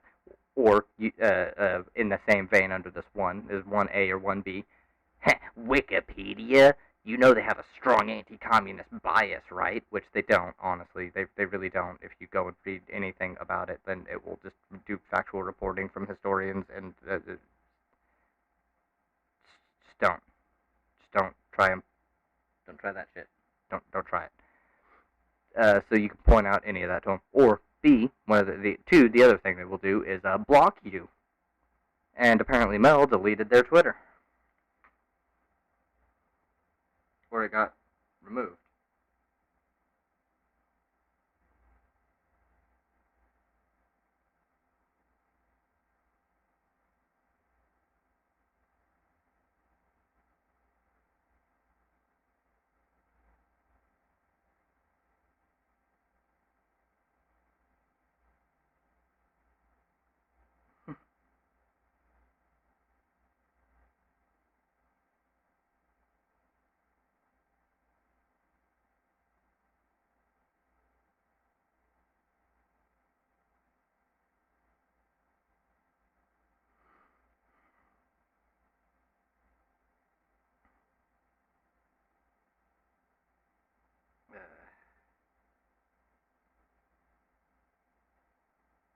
I have to check in my old accounts to see if she actually got removed.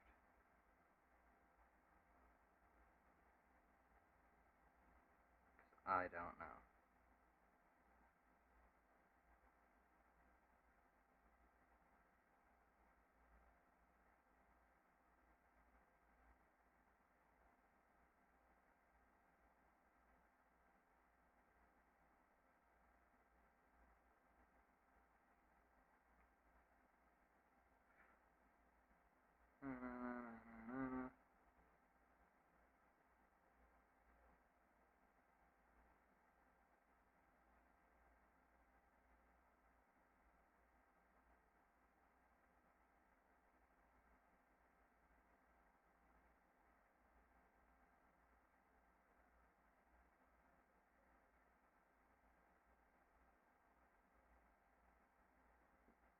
Yeah, Roxy.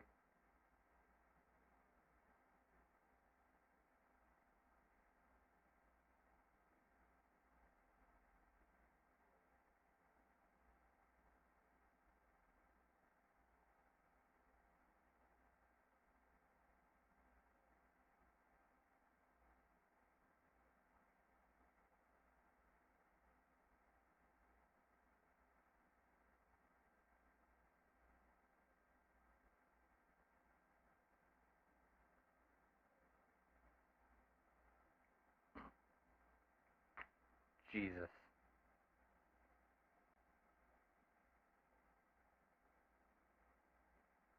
You obviously are trying to get involved. Anyway, sorry. Twitter thread. Dumb shit. Yep, Mel's gone. So, good. She spouts a lot of dumb shit. She's harmful to the left, and she will weaponize identity politics, which is something else that we're going to be covering in the Politics for Infants. We have to learn a lot of things, actually. We have to go over basic economic systems and how they can interplay with the governmental systems, and we also have to go over everything, really. Some sociology, philosophy, intersectionality, a bunch of shit. So, that'll be in future episodes, which I will probably record tomorrow after I get off of work. I'll record an episode and get ready to edit it down and upload it.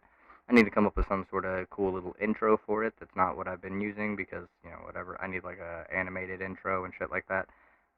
I'll figure that out at some point. Anyways, take care, everybody. Like I said, fucking 20 minutes ago or whatever.